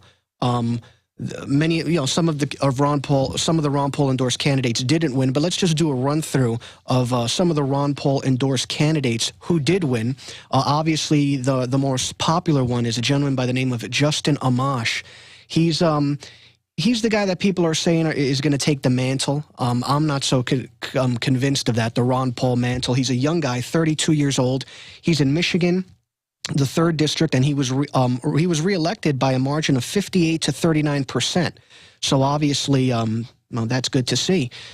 Then we have a gentleman by the name of Thomas Massey. He's also very popular as well. He won in Kentucky, the 4th District, by a margin of 62 to 35. His name is Thomas Massey. He's out in Kentucky. Again, these individuals were all supported by Congressman Ron Paul. There's a gentleman by the name of Kerry I hope I'm pronouncing this right, Bentiviolo, and he's in Michigan as well. So it's good to see that the state of Michigan is not completely lost, as we see in the city of Detroit. They have some patriots up there. He's in District 11 in Michigan. Congressman Steve Stockman in Texas, 36th District. He was elected. He's endorsed by the Congressman Paul. Businessman Randy Weber. He's in Texas's 14th Congressional District. Mm-hmm. He won by a margin of 53 to 45. A gentleman by the name of Ted Yoho. He's in Florida, 3rd Congressional District. He won. A gentleman in Arizona's 6th District by the name of David. This is not an easy last name also. Schweikert. He won. Congressman Walter Jones, obviously the gentleman who Alex has interviewed at length. He's drafted the bill to impeach Obama for going... Or any president who doesn't recognize the constitutional limits when it comes to going to war, dealing with the United Nations, all kinds of issues. Yeah, notice how that bill... And he's not perfect. Probably none of these people are, but it's about moving towards liberty, back towards the Constitution. Right, absolutely. He's basically saying that the President Obama took action in Libya without congressional approval, a complete violation of the U.S. Constitution. Obviously, the mainstream media doesn't even talk about it. They don't even talk about Congressman Walter Jones's bill. I haven't even heard about this bill outside of Alex's show. But he's a patriot. He was elected. He's out of North Carolina, their 3rd District. It's about a dozen people in total. A Ron Paul candidate got clobbered in the U.S. Senate out in Minnesota. Well, Ted Cruz won. He's out in Texas, and he won. Congressman Paul did endorse him. The gentleman who I was talking about a second ago, his name is Kurt Bills, and he lost by a hefty margin. And yeah, these are some of the people that lost, but we don't want to focus too much on that. It seems that about 8 to 10 Ron Paul representatives in Congress won. So it's good to see. It's not all pure tyranny. And again, that's at the congressional level. At the local level, people probably listening to this show, people who've learned and listened from Ron Paul's message, other people in the Liberty Movement, they ran for smaller offices. You could do it. People out there watching right now, you could run next time. Sure, it may cost a lot to try to get into Congress or your state Senate, but there's something you can run for and make a difference and at least be heard. And we saw a big grassroots movement. The system heard it. They knew that Ron Paul was backed by a large portion of masses, people who are educated, who want to talk about the Constitution. And a lot of these candidates I've heard about, I'm not fully in support of any of them necessarily per se. I like where they're trying to move. You get a lot of co-optation, a lot of people who are power hungry trying to latch onto the Liberty Movement. I'm not referring to these candidates in particular, but the overall movement for freedom has been heard. It's encouraging. It's exciting. We saw the system shut us out of this election and say, no, Ron Paul can't be a legitimate candidate. Your supporters aren't welcome at the GOP. You're not welcome in this process. And a lot of them are licking their wounds now because they wanted to buy into the system, see a Romney-type win. And what did they get? Do you think they could have used an extra 4% support last night? Yeah, you think 4% is all the people behind Ron Paul? I think we know it's much larger than that, and they've been shutting down the polls. They've been keeping them off of the television. They've been pointing cameras away from their signs. They've been trying to exclude their candidates and their representatives and their lobbyists. By lobbyists, I just mean people who are out there talking about the issues, not paid lobbyists like we see in Washington necessarily. The point is the system heard us. They framed the debate so that the rest of the zombies watching TV wouldn't hear it. Hopefully. Not yet. But we're on the march. Absolutely. And not only that, but he would have siphoned off some votes of, had they embraced the GOP, Ron Paul, they would have taken some votes away from the Democratic Party also. But, and just so you know, I think it was Chuck Scarborough, the congressman on MSNBC, the former congressman, when they were licking their wounds today and they went to him, he's the Republican representative, they asked him, what do you think about the election? And it's on video. He said, you know what, the more I went out there on the campaign trail to support Romney this election season, the more I realized this country is becoming more and more libertarian. Oh, yeah, it's a big streak. Now, let's talk about what happened on the ballot with fluoride this time. I believe it's Wichita, Kansas was kind of the big watershed movement, I guess pun intended, with our water supply system. Why don't you go ahead and tell us what's going on with that? Well, Wichita, Kansas, a relatively large city, basically they voted down, they rejected fluoridated water. And, you know, that's nice to see because it's few and far in between. About 75% of the country, according to the Wichita Eagle, has fluoridated water. So it's good to see that a quarter of the country still hasn't bought into, you know, fluoridating our water. Basically, there's not too many cities now, aside from Wichita, that have done this. But some of the cities, according to fluoridealert.org, that have not fluoridated their water. Large cities, Honolulu, Hawaii has held out. That's good. Pinellas County, Florida. Well, that was a big victory. That was some of our listeners who went to their city council, said no, they said hell no, and then when they got their voices heard, they got the fluoride out real quick, and they had to send in lawyers to try to get it back in. All of a sudden, no amount of money is too much to bring in dental experts and people who tell you how good it is for your teeth and how all the masses need to be drinking this mass medicated water with effects on our endocrine system, on our pineal gland, on different parts of the body. It's very damaging. There's been studies, the Harvard studies showing that it lowers IQ, and yet we're told don't do it. But you've got Wichita, huge victory. It was a large population, one of the largest population holdouts on the fluoride issue. Wichita, they've put it on the ballot, I think, 3 or 4 times. Yeah, they voted. That's what, a city of 500,000 people almost? They keep on voting it down. In 64, they voted it down. In 78, they voted it down. And then they voted it down again. And I know some of our listeners here at Infowars, We Are Change groups, fought in Wichita, Kansas over this issue. They were at their city council, and here they made a difference. They had a ballot victory, and they make those hard. Now, from what I understand, in local council chambers, the experts are now refuting that Harvard study. Is that right? Have you heard about that, where they're now refuting the Harvard? They are arguing over a very minute point. See, what happened was they tested it on Chinese populations, and they said fluoride at this particular level reduces IQ. I think it was 1.5 parts per million. I'm going from memory. I don't have the study in front of me. The point is, it was a certain threshold, and they said, well, that was a high threshold. So if you only have 0.7 parts per million fluoride in your water, surely that won't reduce IQ, even though it's a cumulative effect. You're going to not drink one glass of water. You're going to drink hundreds, thousands of glasses of water, tens of thousands, I don't know the real number, over your lifetime. If you're part of a fluoridated water supply, this stuff is going to catch up on you. Yeah, absolutely. But, again, it's good to see that at least Wichita, Kansas did it, folks. So, there are some city. We are winning. I mean, obviously, we'd like to win a lot more, but there you go. And another city that has held out, a large city, Albuquerque, New Mexico also. Yeah. And parts of the country where you still find free people who want to be independent from the centralized government. I'd like to see this kind of victory happen in the big mega urban centers.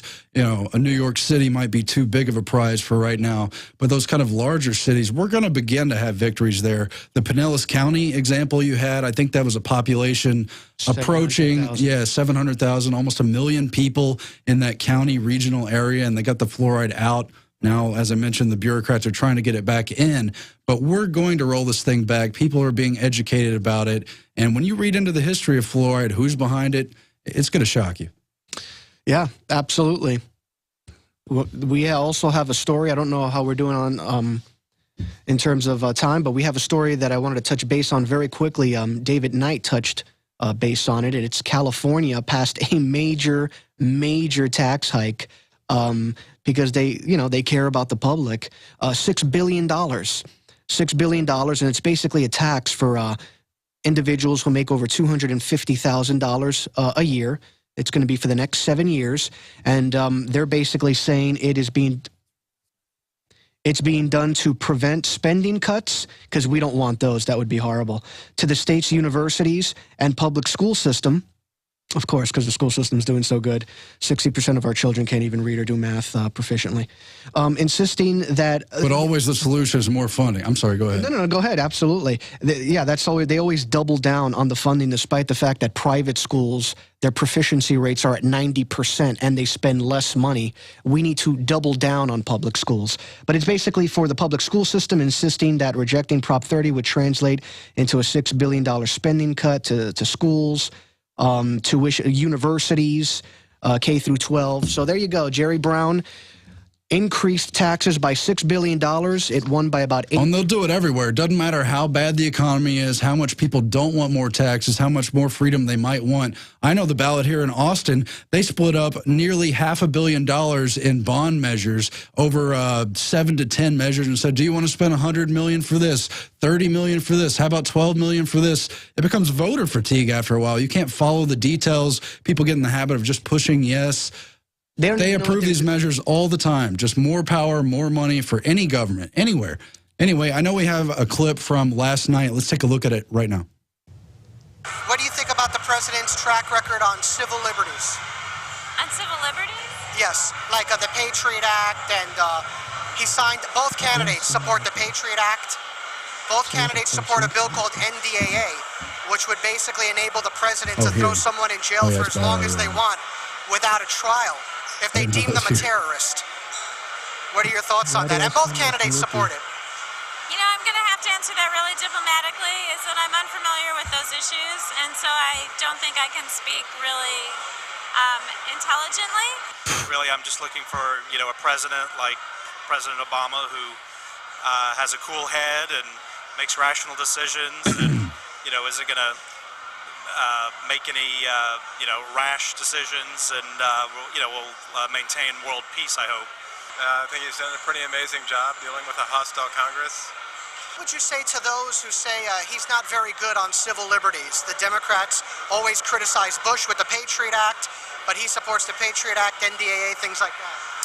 Yeah, that's probably true. I mean, I think there probably isn't, as much of a distinction between Obama and Bush as a lot of us would like. I think you're right. I think to a large extent Obama has kind of towed the Bush line on that.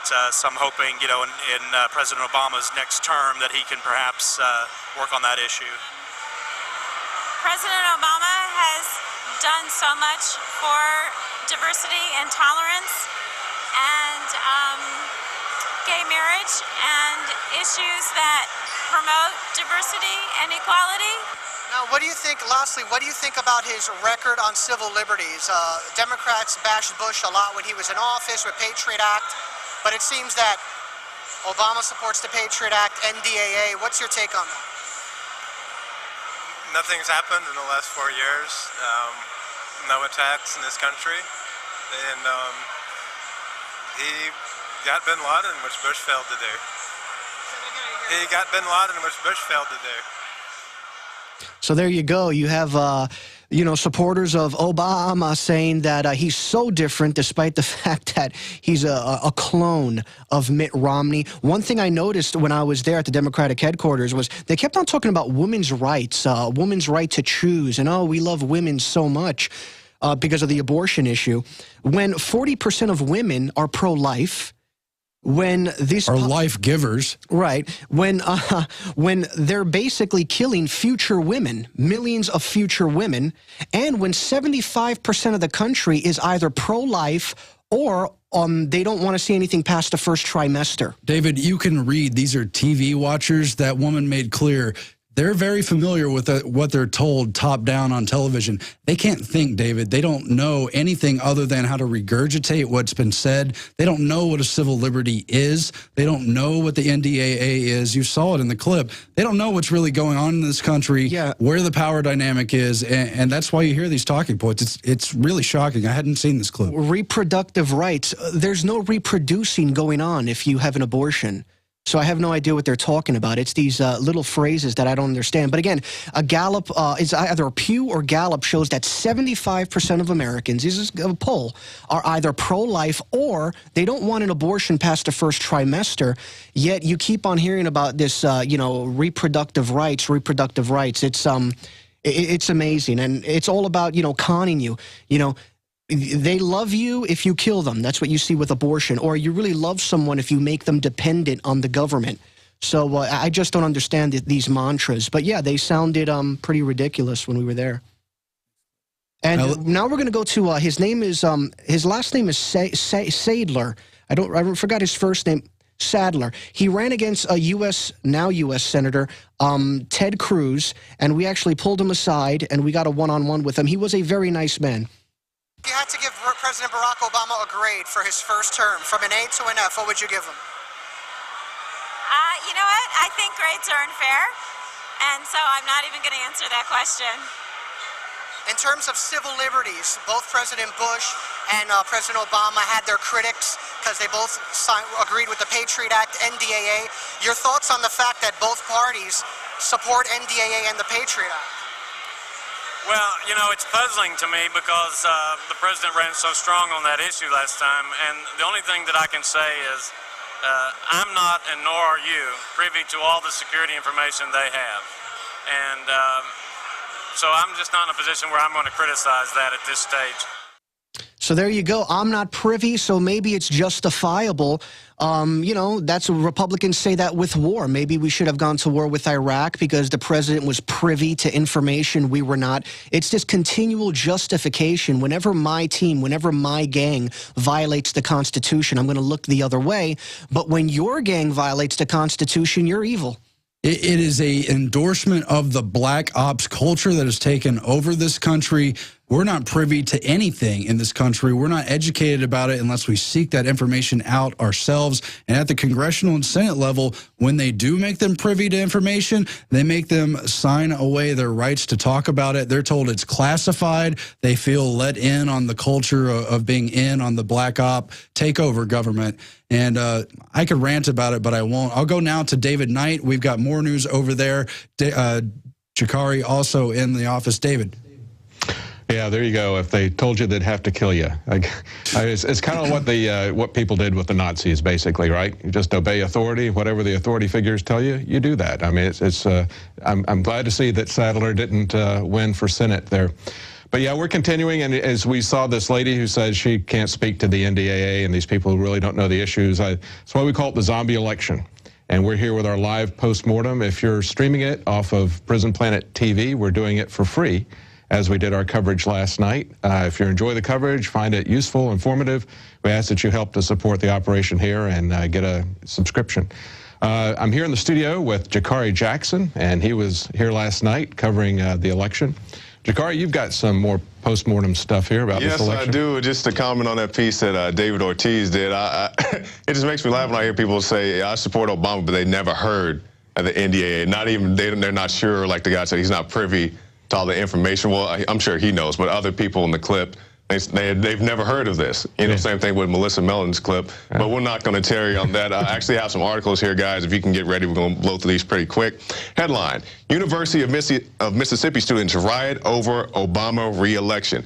Now, we've been reporting for weeks here at Infowars that a potential for riots did exist, and as we see in this article, it is a very real and something that actually did happen.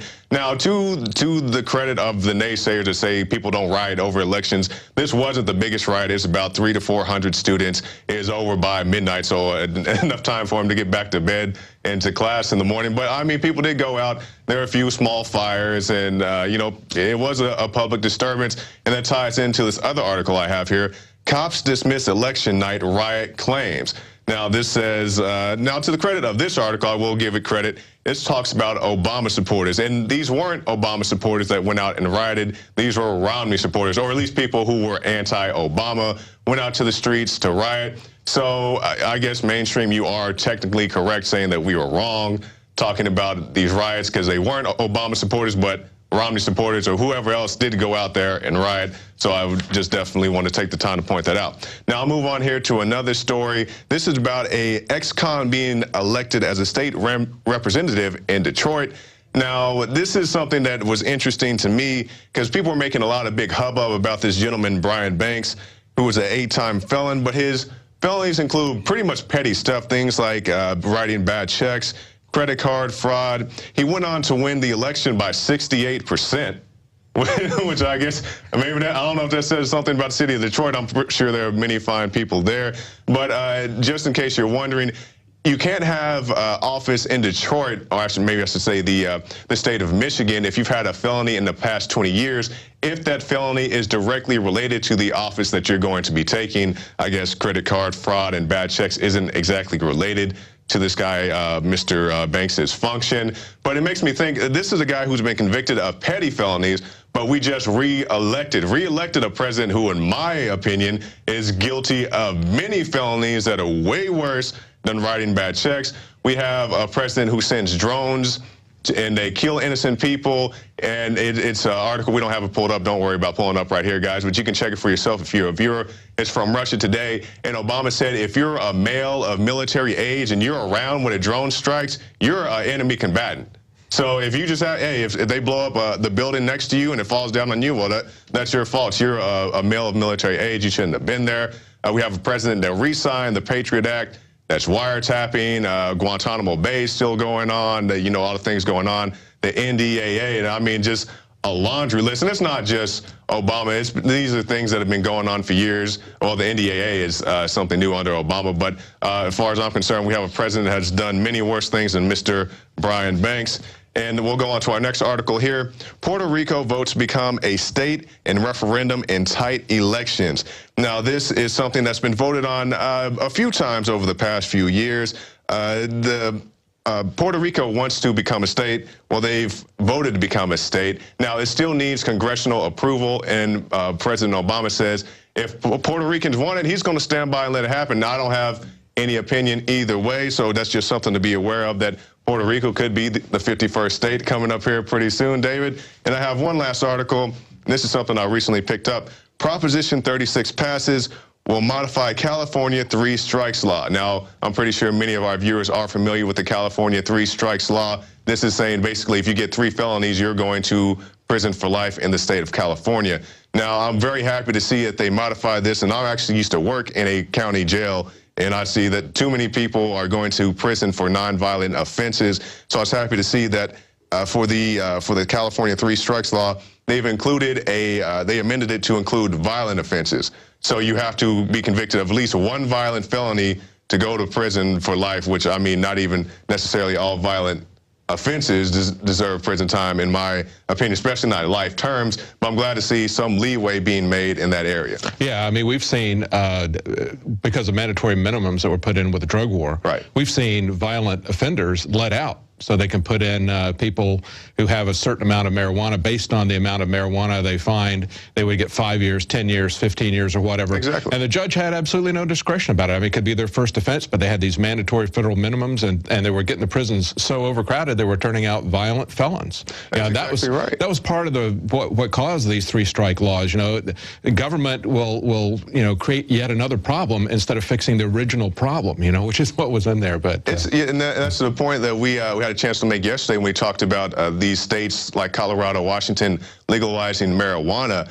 And I've had a chance, I've talked to many people. Like I said, I used to work at a county jail, and I said, if we treated marijuana, like, I'm not a drug advocate, let me throw that out there first, but if we treated marijuana like we treat alcohol, we would not have half the problems that we have in our jails, in our prisons. Because we can have somebody come off the street stoned, drunk, with a beer in their hand, they lock them up in the city of Tulsa County, you get a 16-hour sit-out for a public intox, but your second, and you can do that multiple times. I'm not exaggerating. There are people who have dozens of public intox offenses, but I mean, if your second time with a little bit of weed, they want to lock you up.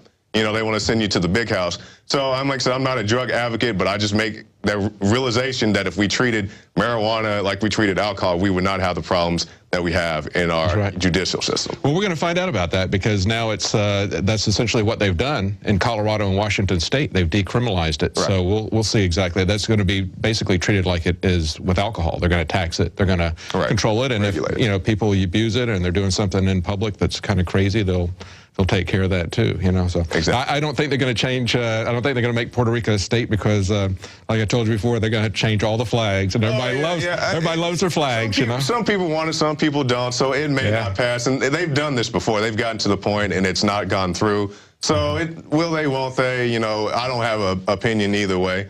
Yeah. But you know, it's something that could possibly happen. Well, great. Thank you very much, Jakari. That's a great report.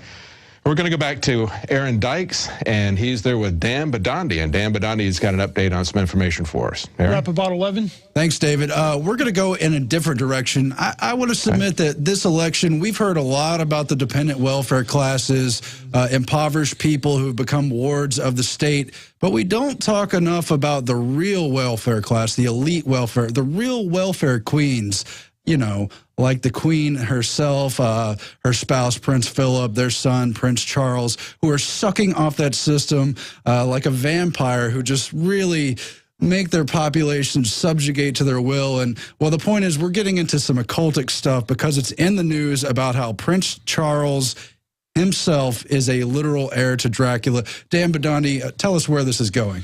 It sounds crazy, it really does, but yeah, it was in the London Telegraph about Prince Charles, heir to Dracula's bloodline. Now, regardless if you believe in vampires, and that's not the point, the article goes on to state at links between the royal family and Vlad the Impaler, the 15th century noblemen whose deeds inspired the vampire legend are being exploited in an attempt to lure tourists to the Eastern European countries. Basically, what they're trying to do is it's a scam to bring people to the countries, you know, for tourists and everything else. But the article goes on to say that Prince Charles himself appears in a video being used to promote the country in which he claims distant kinship with Vlad Tepes, the 15th century Wallachian ruler of whom the Irish novelist Bram Stoker bases Dracula on.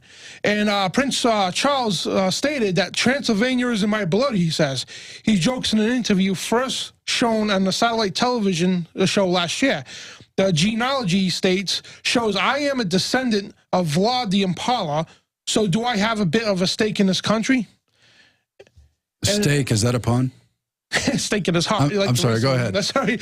And according to the Royal Highness, which is a book published in 1982 by Sir Ian McCreef, the former chairman of Debrett's, the prince is a great-grandson, 16 times removed from Vlad III. I don't even know what the hell 16 times means, but anyway, he can trace his lineage back to his great-grandmother, which was Queen Mary, the consort of George V, to Vlad IV, the half-brother of the notorious ruler. I mean, to simplify it, they're proud of their lineage to some of the most wicked figures in history, and there's a good reason for it, because these occultic figures, Vlad the Impaler, known as Dracula, they're tied to very important occultic orders, a real power line, both hereditary but also in the power structure. And then known as noblemen. I mean, these guys get praised and everything else, and it's sickening. And the article goes on to state, it has been claimed that porphyria, which is an iron deficiency in the blood, which is thought to be the lie behind the vampire myth, has run in the royal family. And the vampire legend is said to have been inspired by his predilection, for eating bread dipped in his victim's blood. And Dracula means, it's a Romanian term for son of the devil, in which Vlad, and we're going to get to his father in a minute, and you got some information on Vlad's family. Well, you know more about his occultic ties, I think, than I do, but I've seen a lot of the mainline documentaries. I mean, Vlad the Impaler, known as Dracula, was a real figure. He had a castle. He was over, of course, in Transylvania in the Romanian area, which was the eastern front of the whole European empire, the various kingdoms below it. And one reason they honored him is because of his brutalness, his willingness towards sadistic tactics, the fact that he would have tens of thousands of people impaled on poles, dead or dying, and just laying out for days, for weeks, for months at a time. It was such a disgusting sight. He liked to cook people in these ovens and everything. This became actually a weapon of empire, because you had the Muslim forces, the Ottoman Empire, trying to encroach on Europe, trying to take over the Western forces that had power there. And a lot of these Christian-based empires endorsed and readily backed Vlad the Impaler because he was so wicked that he had all these people on stakes. People didn't want to come to that town. They couldn't stand to physically be there because it was disgusting and it stunk and it was wretched. He loved it. But it allowed them in many ways to keep back the Ottoman Empire. Vlad's brother actually became adopted by the Sultan at the time, so the family itself kind of had some split power in its own right. I mean, that's just some of the mainline history I know that fits in with it. Oh, yeah, and you notice how all these people are rulers, are kings, queens, some noblemen, whatever. But Vlad's father now, again, he was a member of, which is called the Order of Dragons, which is also known, which is the official name, Ordo Draconius. That's the official name for Order of the Dragon. Now, it was created in 1408 by the Holy Roman Emperor Sigismund, which is far from holy, folks. The Order of the Dragon, right, is what's known today as the Illuminati and Masonry. They're a mix of the Illuminati and Masonry put together. These people were savages. Now, this is exactly where this all ties in, folks. The son of the devil, which is known as Dracula. Now, Vlad's father was into this order. Very satanic, sick order. What they used to do is they used to drink the blood of a fallen angel in the ritual ceremony. They would raise a fallen angel and drink the blood of this angel. And it would transform on the inside. In other words, indoctrinating, pulling in demonic, unclean spirits into the bodies. And they would have, they used the lie that, you know, they had low iron in the blood, which was a lie. But what happened was they had to feast on blood. Now, vampirism, I mean, you don't turn into a bat, you know, the Hollywood fictitious it a lot. But what happens is it transforms you from the inside. And you crave blood. Now, this is a high occult. I mean, werewolfism and all that stuff. It ties into the same thing as well. It's very violent and very occultic. Regardless if you believe this or not, folks, this is what the elite do. That's why they stay in the same bloodline, same you know, family and everything. They intermarry within their own family because they need to preserve the bloodlines. And speaking of bloodlines, bloodlines of the Illuminati, which is on InfoWarsStore.com. This explains a lot about the bloodlines. Now, the bloodlines go further back, but this gives you, like, basically up-to-date history, sort of like last couple generations of the bloodlines of the Illuminati. Now, the bloodlines go all the way back to Cain of the Garden of Eden, and you know, from the serpent and all that. And that's another story altogether. But where this all ties into, where this is going here, now the bloodline, now it's not a coincidence that Prince Charles, and we got a picture of that too, Prince Charles with the bloodline, they're related, directly related to George Bush, Obama, Bill Clinton, John Kerry, and the picture right there. I mean, if you do the research yourself, folks, I challenge you, do the research. You will find that every one of those people and more, all related, and happens to be that they're all famous people, noblemen, princes, queens, kings, presidents, prime ministers, the royal bloodline, folks. And look, and there's Vlad right there on the bottom left. It's not a coincidence that all these people are in high positions of power, because the Illuminati, they need to keep their bloodlines. What they do is they spoil you with riches and fame. And there's always good apples off the bunch, like the JFK family. You know, very corrupt Illuminati bloodline, except for JFK. You know, he was the good apple on the tree. And there's another story altogether. Well, I mean, Dan, I mean, just to back up for a second, we're talking about supernatural things. Who knows? You know, we could debate if it exists or to what extent. But the point is, these people were into these rituals. They believed it's going on. Yep. And it was a vehicle for power. This secret society and others that integrated with them. And the people we know from history who were in power, as a matter of fact, came out of these circles, and they thought they were into it. That's what's so strange about it. Oh, it is. And people, regardless of what you believe, you could be atheist, Mormon, God bless you. Whatever you are, God bless you. But the thing is, and it doesn't matter what we believe, the elite of the world do this, folks. They do blood sacrificial rituals, Eagle Rock in Los Angeles for Hollywood, which is one of the like a Bohemian Grove for the Hollywood stars. I mean, this stuff goes on all over the world, folks. And we had Bill Schnoebelen from Illuminati about the, you know, the Halloween and everything, the rituals that happen. I mean, we're being nice about this. I mean, I could get to sick details, and I'm not going to go there. We don't have much time, but I got to move on. But basically, the whole bloodline, this is why this whole article here is basically telling, you know, people, we're part of the same bloodline, and they brag about it, and they act like Vlad was, you know, I'm proud to be a relative of Vlad. Well, I mean, these people were barbarians. I mean, I have no other word to describe it. And basically, this moves in right there into the right-wing, left-wing false paradigm. And now, folks, you got to understand, it's not a coincidence, okay, that the right wing represents the red and the left represents the blue. Now, oh, they're just called, no, they're not. They're done specifically, scientifically done that way for a reason. Now, again, in America, when America's first founded, now, yeah, not all the founding fathers were Christians. No, they weren't. Some were into the cult, whatever, but the majority of America was Christians. And religion and politics were like this. Before political meetings, they had you know, prayers and everything. Now, what's the number one thing today? They tell you, don't talk about religion, don't talk about politics, because they don't want you to unite the two. Now, what they did was they separated church and state. They destroyed religion. We're going to not get into that right now. But in politics, George Washington, in his farewell address, said, do not get involved with political parties. Do not, because he knew the corruption of this. Now, what they did was they established a Republican Democratic Party to split, openly stating to divide America politically, after they divided America all different ways with the religion and everything.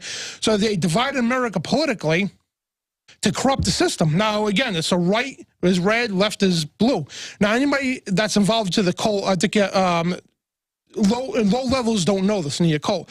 But basically, when you get to a path, I mean, it's the same thing with the red and white, the equality, duality thing, but it's red and blue, the same thing. It's like the glasses, the 3D glasses, you get the red and the blue. That's what the world wants you to believe. When you're born, they put these glasses on you, 3D glasses. There's only two colors, 2 ways to go. Now, picture a giant round table, just a wall. You know, it's a wall, like it's the size of a, you know, shape of a giant round table. When you come to this wall, oh, which way do I go? They say, oh, you can go that way, to the right, or you can go that, to the left. But the thing is, they both lead to the same place. They don't tell you, oh, there's this middle door. They want you to follow these occultic things. Like, anybody seen the movie Pan's Haunted Labyrinth? When I think it's that's what it's called. But when the kids came to the labyrinth, they had two paths to go to. The right was just red, not a coincidence, and the left was blue. Now, again, occultists, Illuminati, banksters founded the Republican Democratic parties in America for the purpose because they wanted to destroy America from inside. They know they can destroy America on the front, so they had to get inside to corrupt it. Now, the whole right-wing, left-wing paradigm is designed specifically to destroy America. They don't want people united, and that's why I tell, if you're, oh, I'm a diehard liberal, I'm a diehard conservative, you know what, you're a diehard idiot, okay? Our founding fathers were not Okay, they were not Republicans and Democrats as we are today. And Thomas Jefferson, that was a real liberal, not what a liberal is today. A real conservative was somebody like George Washington, not what a conservative is today. You know, we need to unite, like I tell the Tea Parties all the time. To make a change, we need to unite. Never mind this Republican, Democratic crap. Okay, we need to unite as one. When our founding fathers were libertarian, independent constitutionalists. That's what America needs to be, and that's the only change we're going to come upon. And we need to eliminate the Republican Democratic parties. But I guess we don't have much time. I just wanted to get into a little more. I mean, yeah, but what you're saying as a practical matter, if you build it, they will come. If you control the mic, if you control the House where the debate is had, you control most of those candidates. You control what's said. You control the way they oppose the other side. The choice people think they're buying into. It's just what Chris Matthews said this week. You only have two choices. Don't go third party. Don't go fourth party. You're wasting your vote. You're an idiot. Buy into that system. Give into that power. That's what they want. Absolutely. They're not. This is what really disturbs me. I mean, I got friends and family who do this, okay? They say, oh, well, I have to go with the lesser two evils. I have to vote. You know, if you feel the obligation to vote, which is over now, but if you felt the obligation to vote for a third party, write your own name in somebody else's. You do not support evil. I don't care what you think. I mean, there's some churches out there, some pastors that talk to, oh, you know, well, we have to go with the lesser evil. What does God say about that? You know, you don't support evil, period. Bottom line, it's supporting anybody right now that knows the stuff. If you voted for Obama or Romney, okay, you don't deserve to call yourself an American. I'm telling you that right now. Because you have helped destroy this country. Now, I don't blame the elite no more. I blame you, the gullible sheep out there, who fought every 4 years for the same thing. Left and right, left and right. That's right. Wake the hell up. Don't you realize it tips both ways to stop the tipping when you stand in the middle? And just to bring it back around, Dan, we're talking about how these royal families, how these people in power are related to Dracula, son of Draco the dragon. Well, look at Prince Charles's father, Prince Philip. He said he wanted to come back as a virus so he could wipe out the excess of humans population. That's the nature, that's the level, that's the height of control freaks that they are. It's just incredible. I appreciate it, Dan. We're going to close the show now. And you've seen, folks, this was our first live beta test. I want to thank David Knight for hosting in our other studio, all the great reporters, Jakari Jackson, Melissa Melton, David Ortiz. You've seen what we can all do working as a team. We've covered so many issues, not just Obama and Romney, but the sub-issues, where we had victories in the states, where we're going from here, what we're going to do to take back our society. We're having the conversation here at Infowars.com.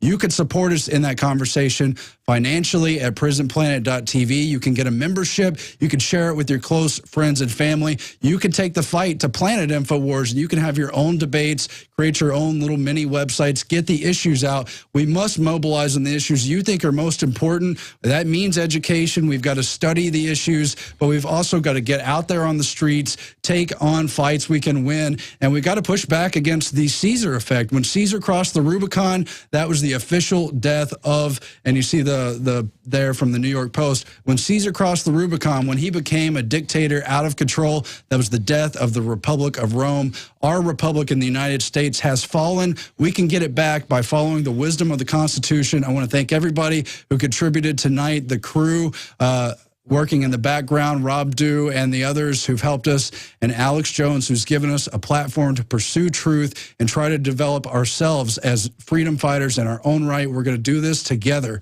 And I think everyone watching out there, please spread the word. We can save this country. Thanks. Good night.